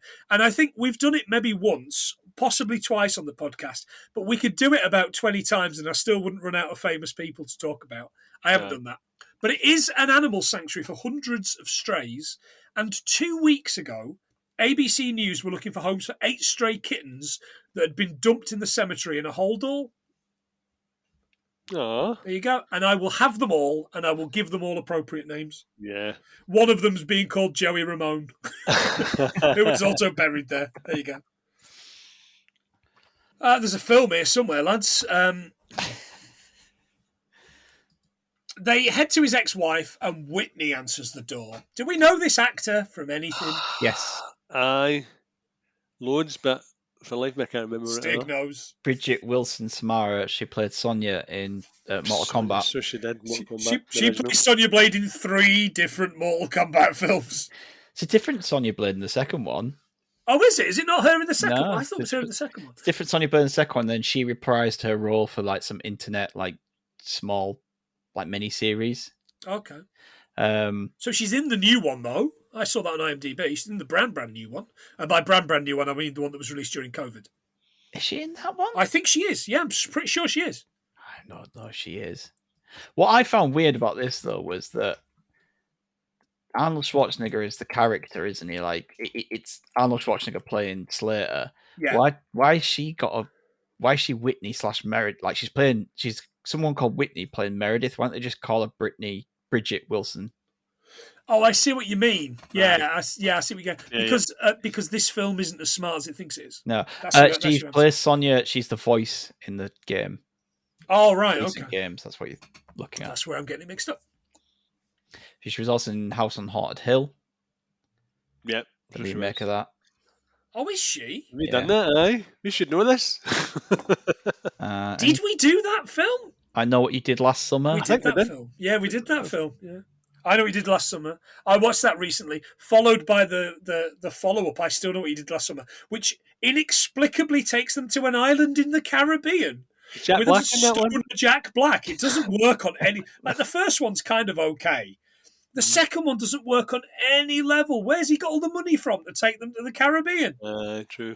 And a call back to the paedophile projectionist, Nick. Yeah. He was in Murder, She Wrote, and she was in Murder, She Wrote. Hey! When you said Murder, She Wrote, not knowing that was the case, just fucking putting it out there. Here's a research, man. Here's a research. DB right in front of him. See, every day we get closer to you being kicked off this podcast, John. I know. And every day I rub my hands going, yeah, I can go solo. Now that I would pay a patron to see. I'm around about shouting independence. Not in Hamilton this week, you're not. Anyway, whoa, there's a politics thing. There's a politics Oh God, thing. don't. I know. Licking their wounds. I won't lick anyone's wounds in Hamilton. Yeah, true. Danny finds a pile of cash that's counterfeit. Slater explains it turns a colour when it's burnt. Plot point. Yeah. We see a picture of Andy and Slater's attitude changes. He leaves without saying, "I'll be back." He's having flashbacks of Andy. The door goes and Whitney asks Danny to get rid of Skeezy, this boy that's coming round. But it isn't. It's, of course, the lackey himself, Benedict. Danny's all brave. "If you harm a hair on her head," to which he does this brilliant thing. "One moment," and he goes over her and he plucks hair, and we get this fantastic bit of ploink Foley that I love. It's great. Benedict questions how Danny knows any of the plot. You should know I've killed smarter and younger than you." Danny tells them to take the money from the drawer and leave them alone. Benedict checks it and says it's probably marked, so he gets the goon to burn it. Very clever. Mm-hmm. Marked bills. It's a technique used by police to trace identity. Using illegal activities, serial numbers of the bills are recorded, and sometimes markings are made on the banknotes themselves. Excellent. Outside, Slater sees the red smoke coming out of the chimney. I assume they must have just confirmed a new Benedict the 16th. Hey. They slap Whitney about a bit. And by the way, lads, the screaming and the tone of this really fucking fucked my cheek. She's still screaming even though she's in a situation where she probably shouldn't be. I think she's doing that on purpose. So I never got this, but she gets hit and she screams. And I think that when she's beating up the goon, she's screaming to pretend that the noises from the other room are her getting beaten up. Oh, right. So they don't think that she, there's a... Oh, I see what you mean. So I didn't even consider she was in a different room. Yeah, she's in another room and she's beating him up. Obviously, that's going to make a lot of noise. I think that she's screaming on purpose to make them think there's nothing going on there other than her. Okay. And you say this film isn't clever? Knocked about. No, John, I say you're not clever. There's a difference. It's very annoying. Really annoying screams. It was just at the wrong tone for my but headphones. I think that's what it's meant to be, so she can slyly come back in. Okay. She says, "Freeze, or I'll redecorate." She gets a gun. "Freeze, or I'll redecorate in brain matter grey. Sorry, which I quite liked. I looked it up, and all I could find was the Army Painter Brain Matter Beige, which is a tabletop model paint, $4.23 per pot. Nice. So it's not the same. Plus, also, you'd spend a lot of money trying to get that up on your walls, wouldn't you? Skeezy's at the door, and that distracts them long enough for Slater to come through the skylight. Skeezy is defined as morally or physically disgusting or repulsive. Or, listeners, me. There's a shootout which I liked, but not as much as don't give up your day job. What does Arnold think that this goon's day job is? Do you think he's doing like short order chef during the day and then turns up as a hired goon? What's going on? He's doing his chef job. He's like, "Boss, I've got to go be a goon. I've got an hour to get to my goon job. I've got to slap some bird about." So might not be in tomorrow. I might be dead. Who knows? Nobody ever thinks about the hired goons. Never. Austin Powers. That is generally though, that is one of the best gags. Oh, and the fact that they then revisit it again 20 minutes later. Chef's kiss on that, just to piss off Ian. Slater gets shot in the chest and he gets up and he's like, "Bulletproof vest, don't leave home without it." A bulletproof vest, lads, if you want one. I've got a stab-proof one for work, but it's not ballistic level 2. It is stab level 1. This is a Cool Max covert vest, black, ballistic 2, stab 1, 242 quid on safeguardclothing.co.uk, which again sounds like a website made up by China. Who needs them in the UK? Like, if it's not part of your job. I don't know. Cops. No, if it's not part of your job, I mean, like. Oh, I guess so. Why is that available to buy? Good, because there's always a fucking sucker in there. Yeah. In case you go to school, apparently. Not in the UK, Jesus. The Amex Don't Leave Home Without It advert. Right. The first one I could find was 1957, Benny Goodman, the King of Swing. Sounds a bit pedo-ish. And then Roger Daltrey in 1985, where he's What? talking about owning a carp fishery. And I was like, come on. Like, what's the connection between Roger Daltrey of The Who and carp fishery? Apparently, he actually did start a fishery in East Sussex, Lake Down trout fishery, and it is still open. There you go. There you go. People try to catch my fish, talking about my carp fishery. I'd given that any thought at all before I said it. I maybe should have done. There's this shot on the steep hill. So they escape with Whitney, and Slater jumps off the cliffs and the hills to run down the car, which was a little bit like the beginning of Commando, but not as good. That bit at the beginning of Commando is just pegging it down the hill and never falling is amazing. Danny follows on a girl's bike, which gave me big Goonies vibes. By the way. Oh, definitely. There's this shot on a steep hill where it's obviously a Dutch angle because he's just pedaling on a level road. I've got a feeling Stig must have seen that. They've tilted the camera to a Dutch angle and he's just on a normal thing. And then the next shot is on this slight incline for the stunt. And he's going, I can do this. I can help. I can absolutely help. I can't. I'm the comic relief. I'm the comic relief, which is kind of good. He then flies off of a ledge and you see him cycling beyond the moon with this little sting. And I was like, Stig's face and that sigh is exactly what I'm thinking. It was fucking brutal ET stuff. Yeah. It's lazy. That's such a lazy gag. Yeah, it was cheap. Back at Benedict's, he puts his eye on some eye. He's got these eye trees. Now, did you spot what this was made out of? No. Because he's lost an eye and he's going through his eyes, in his 5 favourite eyes in the case. But he's also got this, I would wear a fucking cat eye, mate, every day. But then he's also got this eye tree. But it's just blatantly like a Cobra Kai, like, winner's trophy with some spoons sticking out of it. Really? Different angles for him to put an eye on. It's so fucking cheap.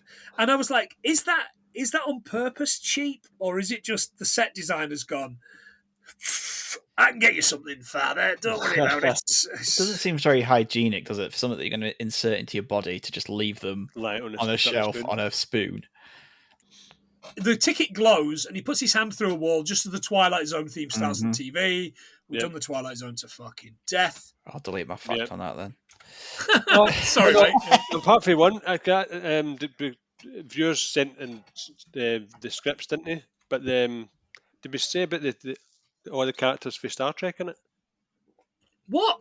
So there's been 3 main characters for Star Trek in it: Leonard Nimoy, William Shatner, and George Takei. Oh, very good. Okay. Stig, what did you have on Twilight Zone? Might as well do it. No, it was just basic information when it started, what it was about, reboots and stuff. Probably stuff covered. That's probably the stuff we've done. We're eventually going to get to a point where we're just going to have to do this stuff again. But hopefully people will have forgotten. I'm hoping people will have fallen off by then. I'm obviously not hoping that. Cut that, John, or don't. We never do. We never cut the 9/11 stuff, so why should we cut that? Did we not? No, it was me that should have cut the 9/11 stuff, and I didn't.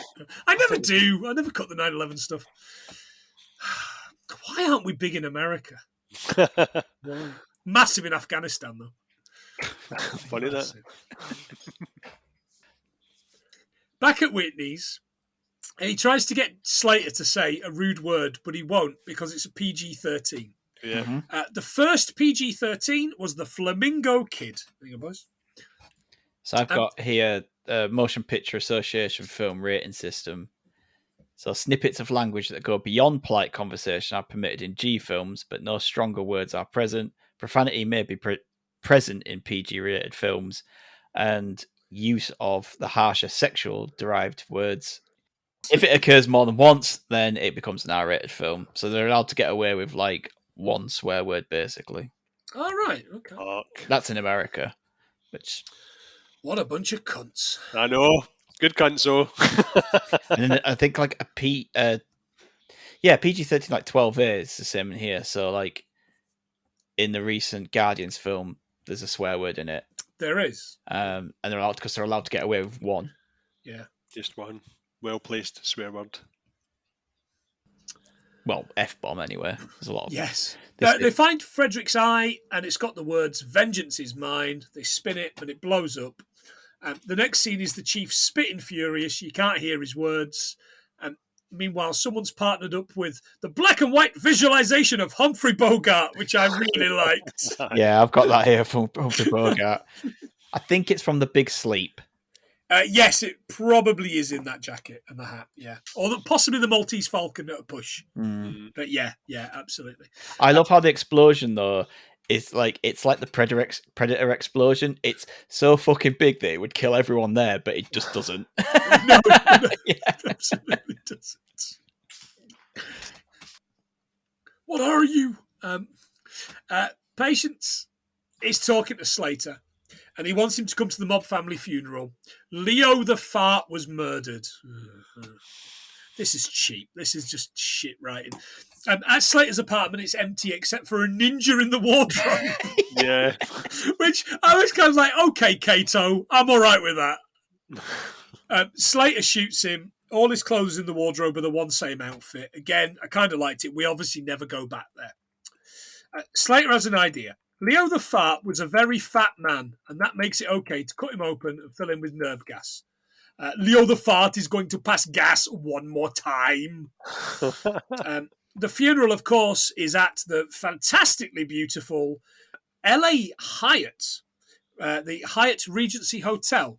Now, my favourite fact about the Hyatt Regency Hotel is not the LA one, but Kansas City, Missouri, on July the 17th, 1981, suffered a structural collapse of 2 overhead walkways loaded with partygoers. The concrete and glass platforms cascaded down, crashing onto a tea dance in the lobby, killing 114 and injuring 216. Kansas City society was affected for years, with the collapse resulting in billions of dollars of insurance claims, legal investigations, and city government reforms. So if nothing else, lads, the good news is loads of fucking rich people died. Jesus, that's grim. The only thing I've got is it's the only 4 Diamond Award winning Long Beach, California hotel. Oh, And very if you good. were to stay there this weekend for 2 people, the lowest would be $481 a night, up to $571 a night. Super. You know he listens, John, because he gets the formula. It does. It really does. All I got was nerve gas symptoms, but they sound familiar. I think we've done this before. Oh, your ass gas. No. Right, so this is symptoms.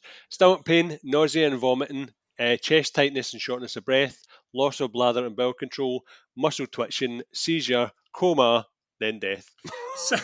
Sounds like a fucking weekend in Benidorm with you and the lads. You know it, buddy. Slater and Danny arrive, and Slater tells Danny to stay in the car. There's a gun in the glove box. Benedict sets a timer on Leo's watch for a detonator. It's this full-on Italian mob funeral. Slater sees Practice, who sticks him up. He's working for the mob. Danny told me not to trust you. You killed Mozart. Mo who?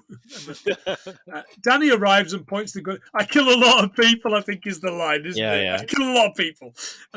Danny arrives and points the gun at Practice. How'd you get to Carnegie Hall? In a body bag if you don't drop the gun. That's better.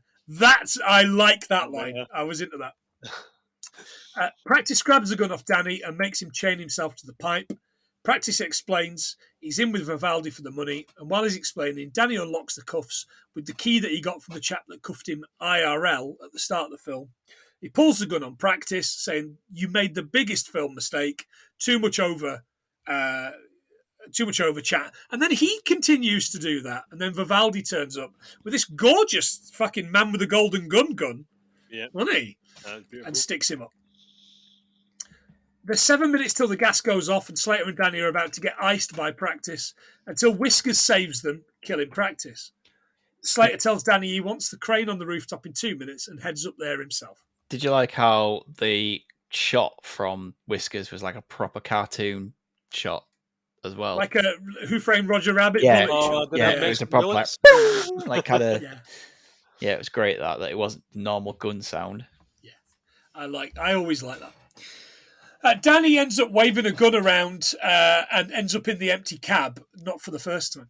Slater grabs the body after doing an impression. This man is not dead. It's pretty good. He throws him over his shoulders and fights through the crowd. There's this doctor, isn't there? Get him a doctor. Get him a doctor. I'm a doctor. He says, check his forehead. Swings him round and knocks him out. And he goes, look, an elephant. And they all turn around to look. It's great. We see all the guests. Even this nun is packing. I wish that was the only nun I saw in films this week.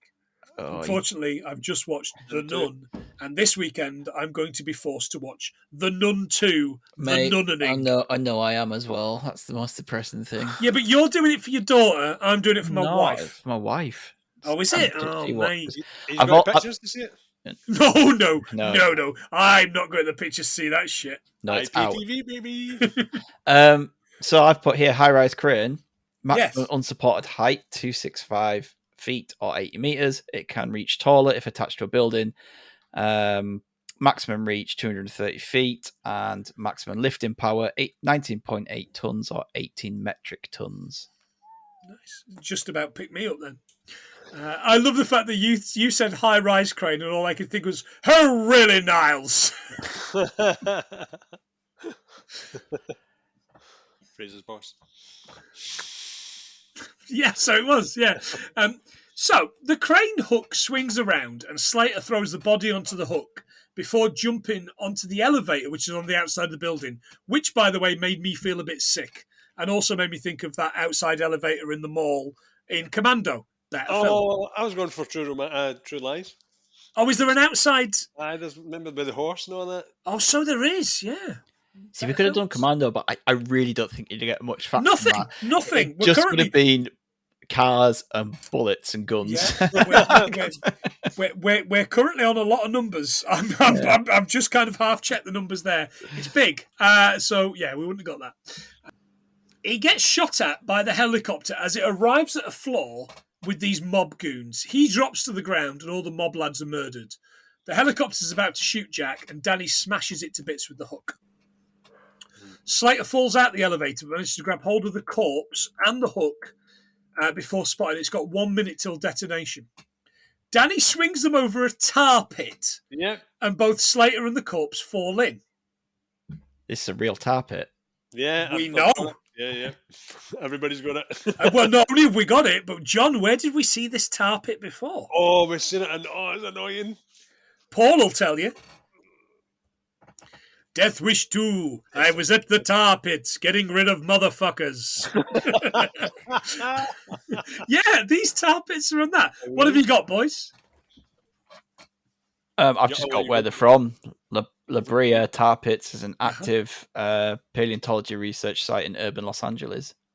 Yep. And there's been more than 100 excavations from the site as well. Yeah, that's right. And I got the adult tickets of $15, children's $7. Can't believe it's the heart of LA, though. Are they like deep? Do you think there's dead bodies in there? Aye. Jimmy Hoffa's in there. You better believe it, Stig. Blammo.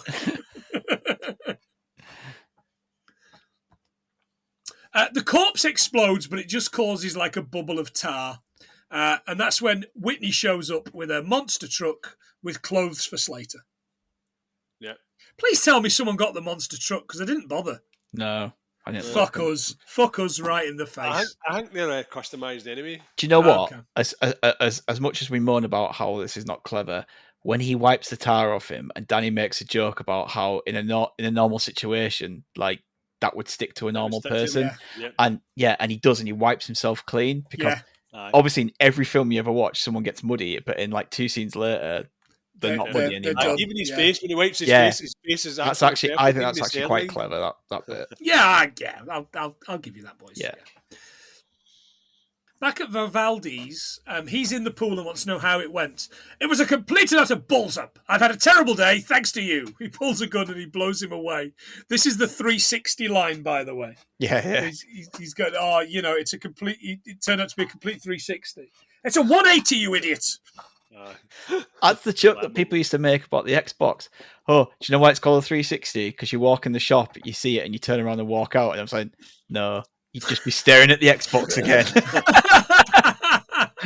I don't remember that one, but yeah, that's people are fucking stupid. Yeah. He intends to go to the real world and steal and come back.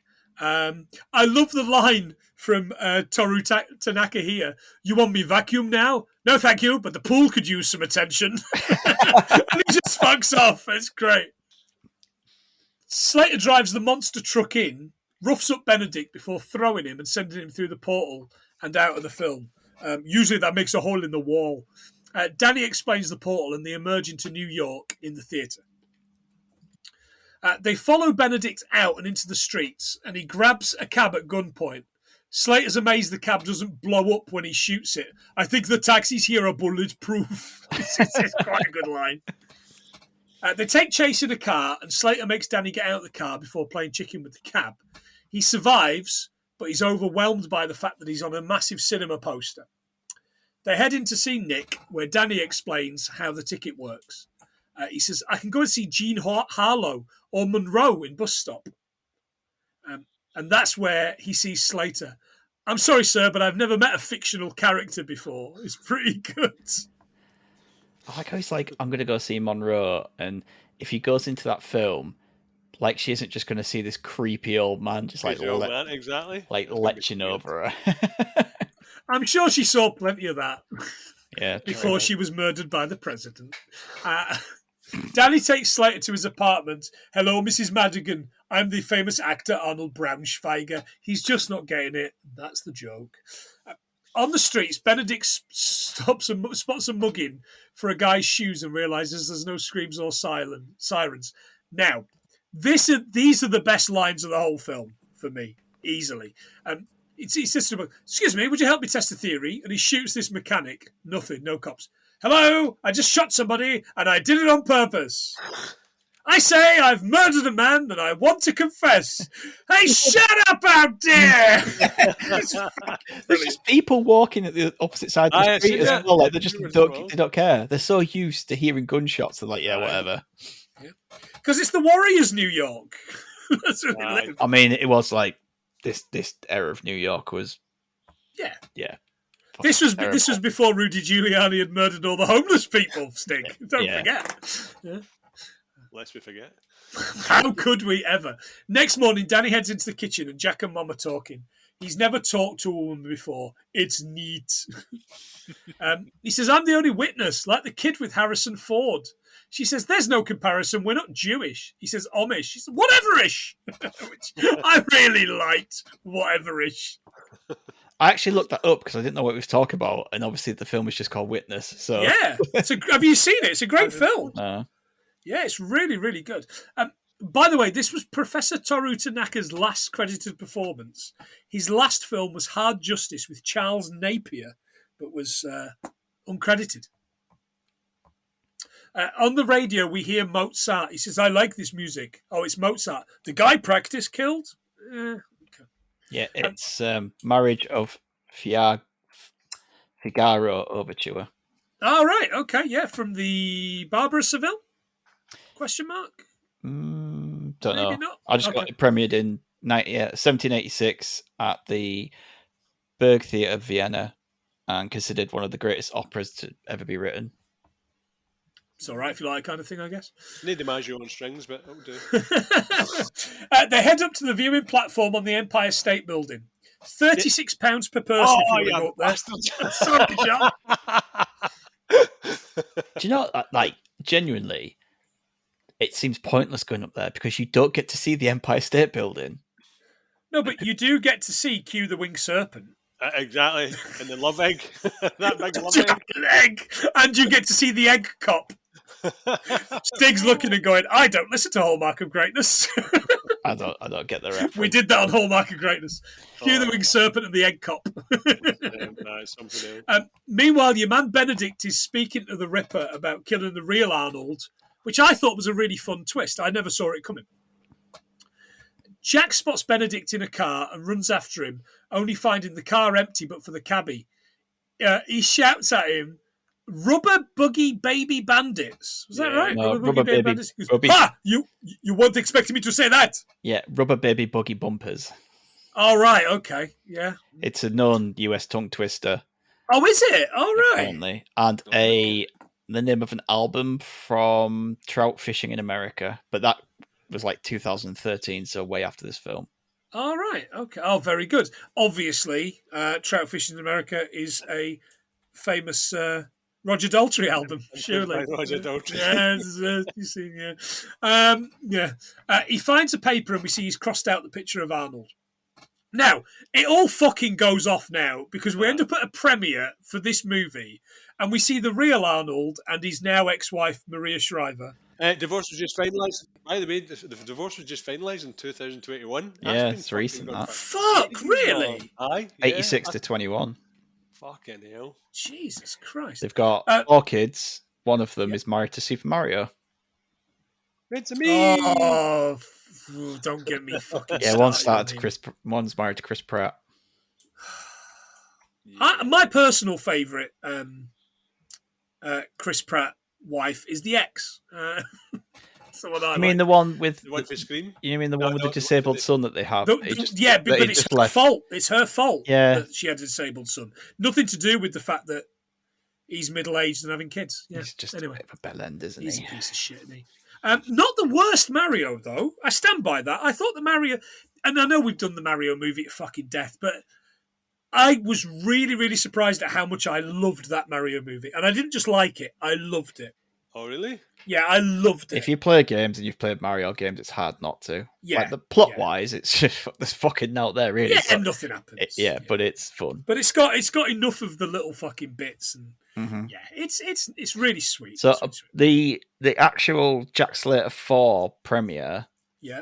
is held at it's actually held on the other coast. Oh wow. Well, it says that's just what it said. Oh, RKO, but no, because premieres are always held in LA. Yeah, of course they are. RKO Twin Theatre, New York, where a giant flip Arnie says, "Yeah, there's something there. I don't know what I've written there, to be honest." that happens a lot here. I started reading it. I was like, I don't know if that makes sense, but Now, this bit fucked with my chi, and I messaged you yesterday, Stig, about this. This TV show is interviewing Little Richard in 1993. Why? I said that. he just The must be thing, friends with Little somebody. Little Richard, why? Why is he Yeah. even there? Yeah. Also, he has no idea why he's there because they ask him, "Do you like Jack Slater?" And he went, "I enjoyed it. Ooh wee, it was just beautiful." You haven't even got into the movie yet. What? Like, they have just gone, fucking hell, it's Little Richard on the street. I don't suppose. Is there any chance when you're not sexually abusing people, you could come on and just for 2 minutes do this? I assume that James Brown was busy. He must have been. Maria tells him not to plug the restaurant, and of course he does. The fantastic, brilliant Planet Hollywood. Right. Anything, boys? Opened in New York in 1991 by Robert Yeah. Earl, and famously everyone thinks that Arnie, Sly, and Bruce Willis own it, but they're just investors. There are 4 currently open: LA International Airport, Walt Disney World, St. Julian's, Malta, and Doha, Qatar. Which I bet you can't have dinner with Stallone's Demolition Man arse frozen in your face at that one. Did about that, wouldn't he? Little Richard, by the way, not only does he have no idea why he's here, but he was fucking nutty. He claimed in his autobiography that during a flight from Melbourne to Sydney, while his plane was experiencing some difficulty, he saw the plane's red-hot engines and felt angels were, quote-unquote, holding it up. At the end of the Sydney performance, Richard saw a bright red fireball flying across the sky above him and claimed he was deeply shaken. Though it was eventually told to him that the launching of Sputnik 1 happened that night. Richard took it as a sign from God to stop performing secular music and repent from our wild lifestyle. Fucking hell. Fucking hell. One of his hits, How much early hits, of coke course, had was he had that Tutti day? Frutti. Huh? How much coke had he had that day? And the fucking rest. Yeah. His early hit was Tutti Frutti, which is Italian for all the fruits. Woo! Released in 1955, and according to the drummer Charles Connor, the lyrics of Tutti Frutti are rooty, were originally Tutti Frutti good booty. If it don't fit, don't force it. you can grease it, make it easy, and were a reference to homosexual sex. What? How fucking ahead of its time was that? Also a Robbie Coltrane show. Oh, yeah, absolutely. You could grease it with Tutti Frutti ice cream, and then it comes full circle. Oh, Gino Giannelli. References for no one. I like this. We see the Ripper in his outfit. And I didn't realise until now, because earlier on it was kind of in black and white. But the Ripper's in this yellow cagoule, isn't he? And I've written, we all float down here, Ripper. Aye. With chainmail in the middle of that. That's so weird. What brought you down here? I thought I might kill someone. It's quite good. And then Tom Noonan follows him in, and they're kind of really confused interviewing him again. It's good. Jim Belushi turns up, and I was kind of like, fuck, I'd forgotten that John Belushi was dead for a minute. That we've got the afterbirth that is Jim Belushi instead. But there's Friends After Heat, with know. Yeah. And then obviously they went on to do True Lies. Belushi's in True Lies, right? No, he's not. That's Tom Arnold. Shit. Yeah, well, also another piece of shit. Yeah, there you go. That's fine. The line is, this is awful. I don't like Arnold, but she does. He really turns her on, and I just want to be with her when that happens. I'm like, fucking mate. I think that's just him. Like, I think they probably just said to him, just improvise something that you were at a premiere, and that's him just trying to be funny. And yeah, there's definitely something about Jim. He's a fucking pervert. Yeah. Tom's agent grabs the Ripper and orders him a tux over the phone, which I kind of like. Oh, that was him in the Burbs, wasn't it? I fucking loved him. Yeah, it's that guy that I didn't. I ran out of time to look for stuff. There's a couple of other cameos. JCVD's there. I love everything he's in. Chevy Chase gets hassled, so we all quite enjoyed that, right? Because he's a piece of shit. Apparently, Jim Cameron's in there as well. But is he really? That's all I saw online, but I didn't see him. But I did write here about Jean-Claude Van Damme that he has actually appeared in 3 films with Arnie, but never shared any screen time with him. All right, wow. Predator, one of them. Yeah, so Predator, obviously, before they changed things up a little bit. Lobster Man. And then Last Action Hero and Expendables 2. So he's in those films with him, but no screen time. Okay. Slater heads up to Arnold's seat in the balcony, and Danny yells to inform him when he pulls a gun. The real Arnold tackles him, letting the Ripper escape. Jack runs out and is crowded out by reporters and fans. He heads to the roof and finds the Ripper with Danny. Jack grabs the axe and cuts an electrical cable, electrocuting the Ripper, who screams, "I'll be back!" He's like, "The hell you will!" Okay. I wrote here that it is sometimes suggested that human lethality is common with alternative current of 100 to 200 volts.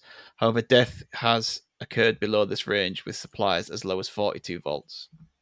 Through the heart. Wow. Okay. Murder, death, kill.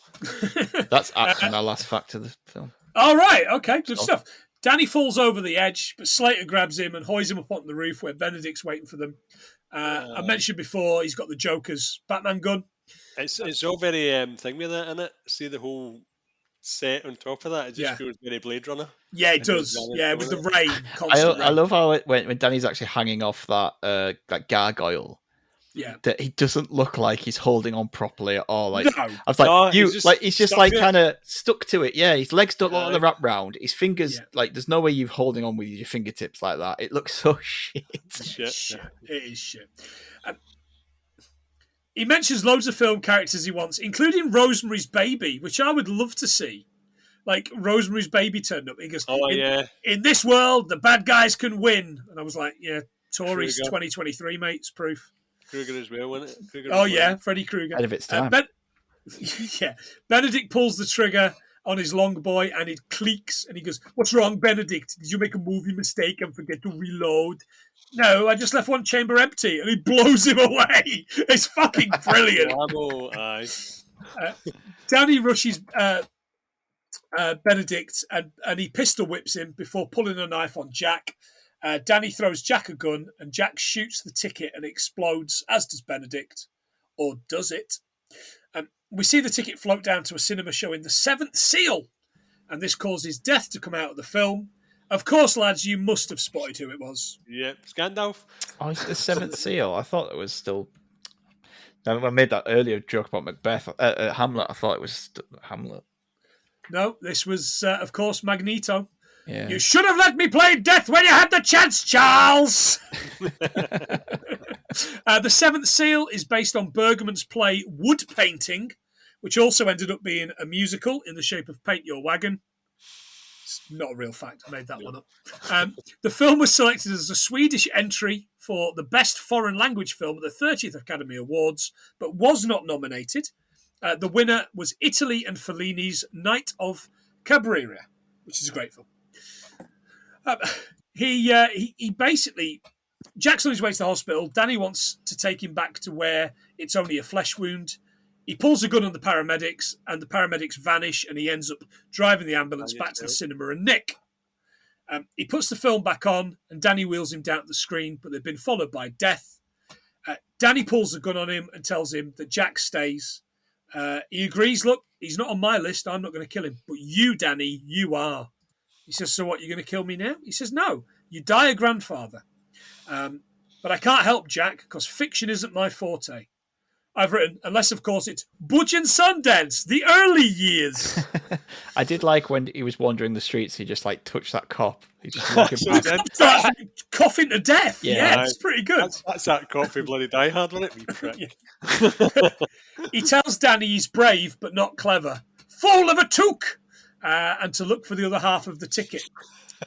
I just got that there. Thanks very much. Sorry, mate. I hope the listeners did too. Which he gets, and Nick fires up the projector. They're getting through the screen, and Jack tells Danny to leave. Danny needs Jack to always be here for him, and Jack confirms he will. He needs to watch the movies and care for his mum, because apparently he's a creep for his mum? Question mark? You'd be bass. I'll be right here. Too real. Danny vanishes and a doctor and cops arrive. The doctor's furious because the injury isn't even a flesh wound in this world. Danny and Nick watch the movie, and now Jack is strong and shouts back at the lieutenant because he's the hero, and lieutenant is quote-unquote the comic relief. Nick explains the magic was in Danny all along, and then touches Danny's little penis. No, I don't know. I'm not sure what happens. But yeah, the magic was in Danny all along and not in the ticket. And the movie ends. Done. And do you know what? All the fucking taking the piss aside, Stig, I had fun watching it. I laughed a number of times. I really did. It's fine. It's fun, but it's got a lot of flaws and could be better. Yeah. There's a lot better Arnolds to watch, but also not better for this podcast. Yeah. Stig, any more facts? I don't know if you've ever touched on Houdini before. No. So obviously Houdini was a famous Hungarian-American escape artist, illusionist, stunt performer. He died in 1926, and contrary to popular belief, it wasn't a sucker punch that killed him. Mm-hmm. He actually died of appendicitis.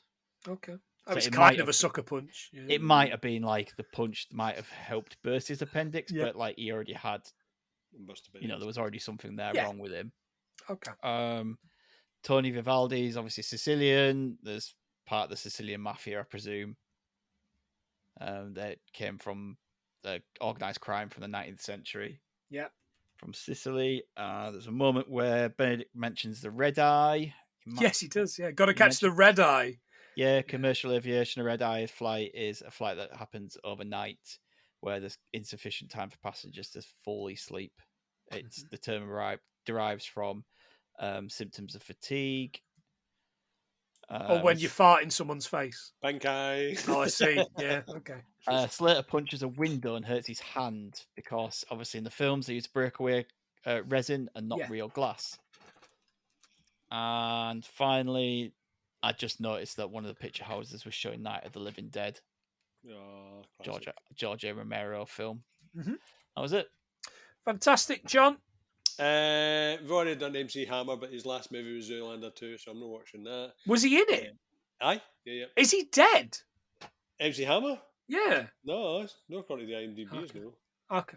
Anthony Quinn's most highest rated film is Zorba the Greek from 1964. Never seen it. Okay. And Houdini's longest run was 19 weeks in a New York Hippodrome. Only ended by appendicitis, apparently. Pretty much, Yeah, okay. Fantastic. Right, Stig, maybe you should do some guessing. How many do you think we got? I don't know. We seem to get a lot there. It's got to be more than 99. That's all I'm giving you. Right, okay, 110. John, can you go higher? 132. Stig, can you go higher? What was it? I didn't hear. Sorry. 132. It's because John's fucked his microphone. 145.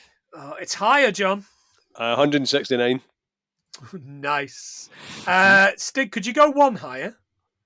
170. And a new record, which is just what you fucking wanted. I hate pandering to Stig. I hate it. It winds me up. Something rotten. But all you're going to do now is go back to your little fucking friends and go, I've now got the highest out of all of us. They're not friends now. Which is all you ever wanted. Out of Fudget and Biggie that came on, I already did.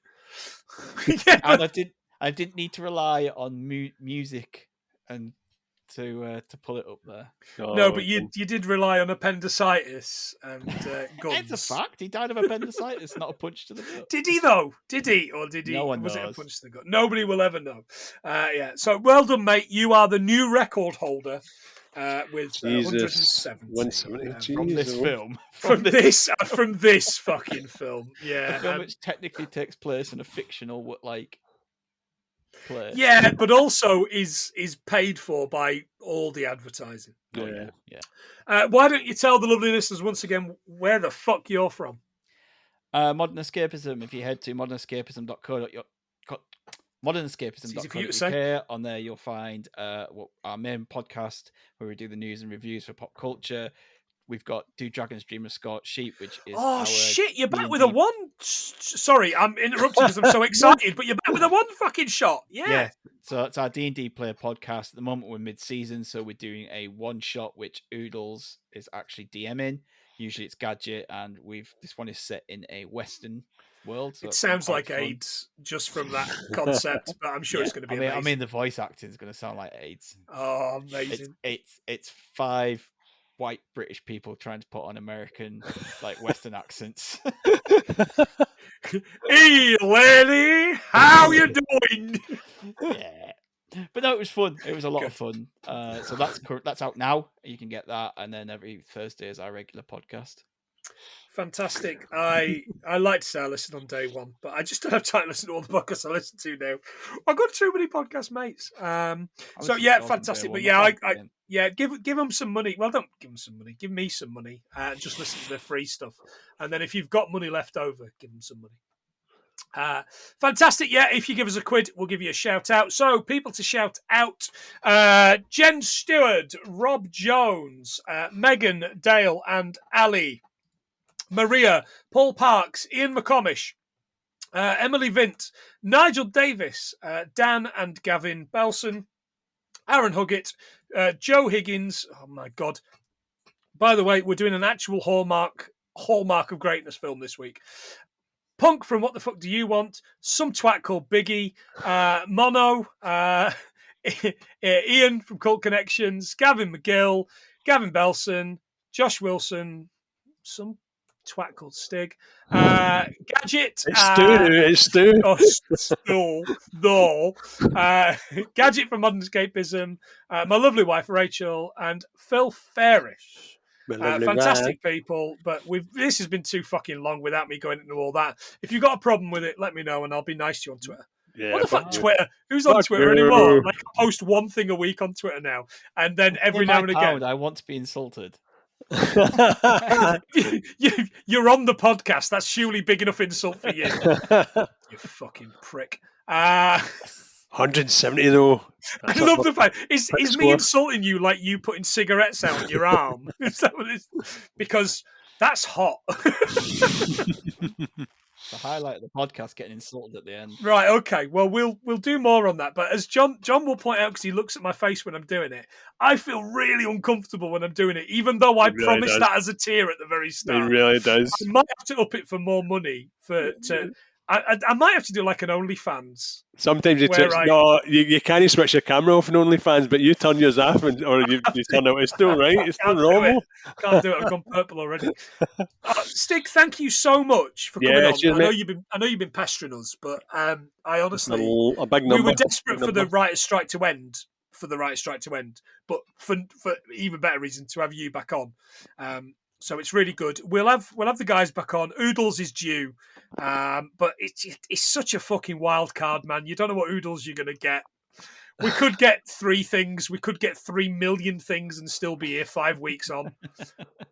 Candy, I still don't think exists. I'm certain she's AI. Yeah, we of course we had to be inclusive and have a lady on the podcast. A lady. Oodles wasn't lady enough. Is that what you're saying? I just wanted to refer. I didn't want to call her a female. Like female. Like, all right, Andrew Tate. Fucking hell. Then again, like Candy is the least lady like of the whole. Yeah, she's more of a lad than all of us put together. So thanks very much, mate. John, say some nice things to the people. I'm too tired and I'm fucking hungry. I'm dying for a Chinese takeaway, so everybody fuck off. When are you going to be on What the Fuck Do You Want? We're still in and out. We've got a couple of ideas. So you've still not recorded anything? No, a lot of homework involved. I thought you'd like it all, mate, I've told you the concepts and there's a lot of homework involved. It's not just a wham bam watch it. It's Monkey Puncher 3. Great, I can't wait. Yeah. All right, but listeners, thanks very much. It's been a long one, which is not what she's ever said to me. But for now, he's been Stig, he's been John, I've been Planty, and this has been our new record, 170 things we learned from Arnold Braunschweiger in the Last Action Hero. See ya. Hasta la vista. Bye.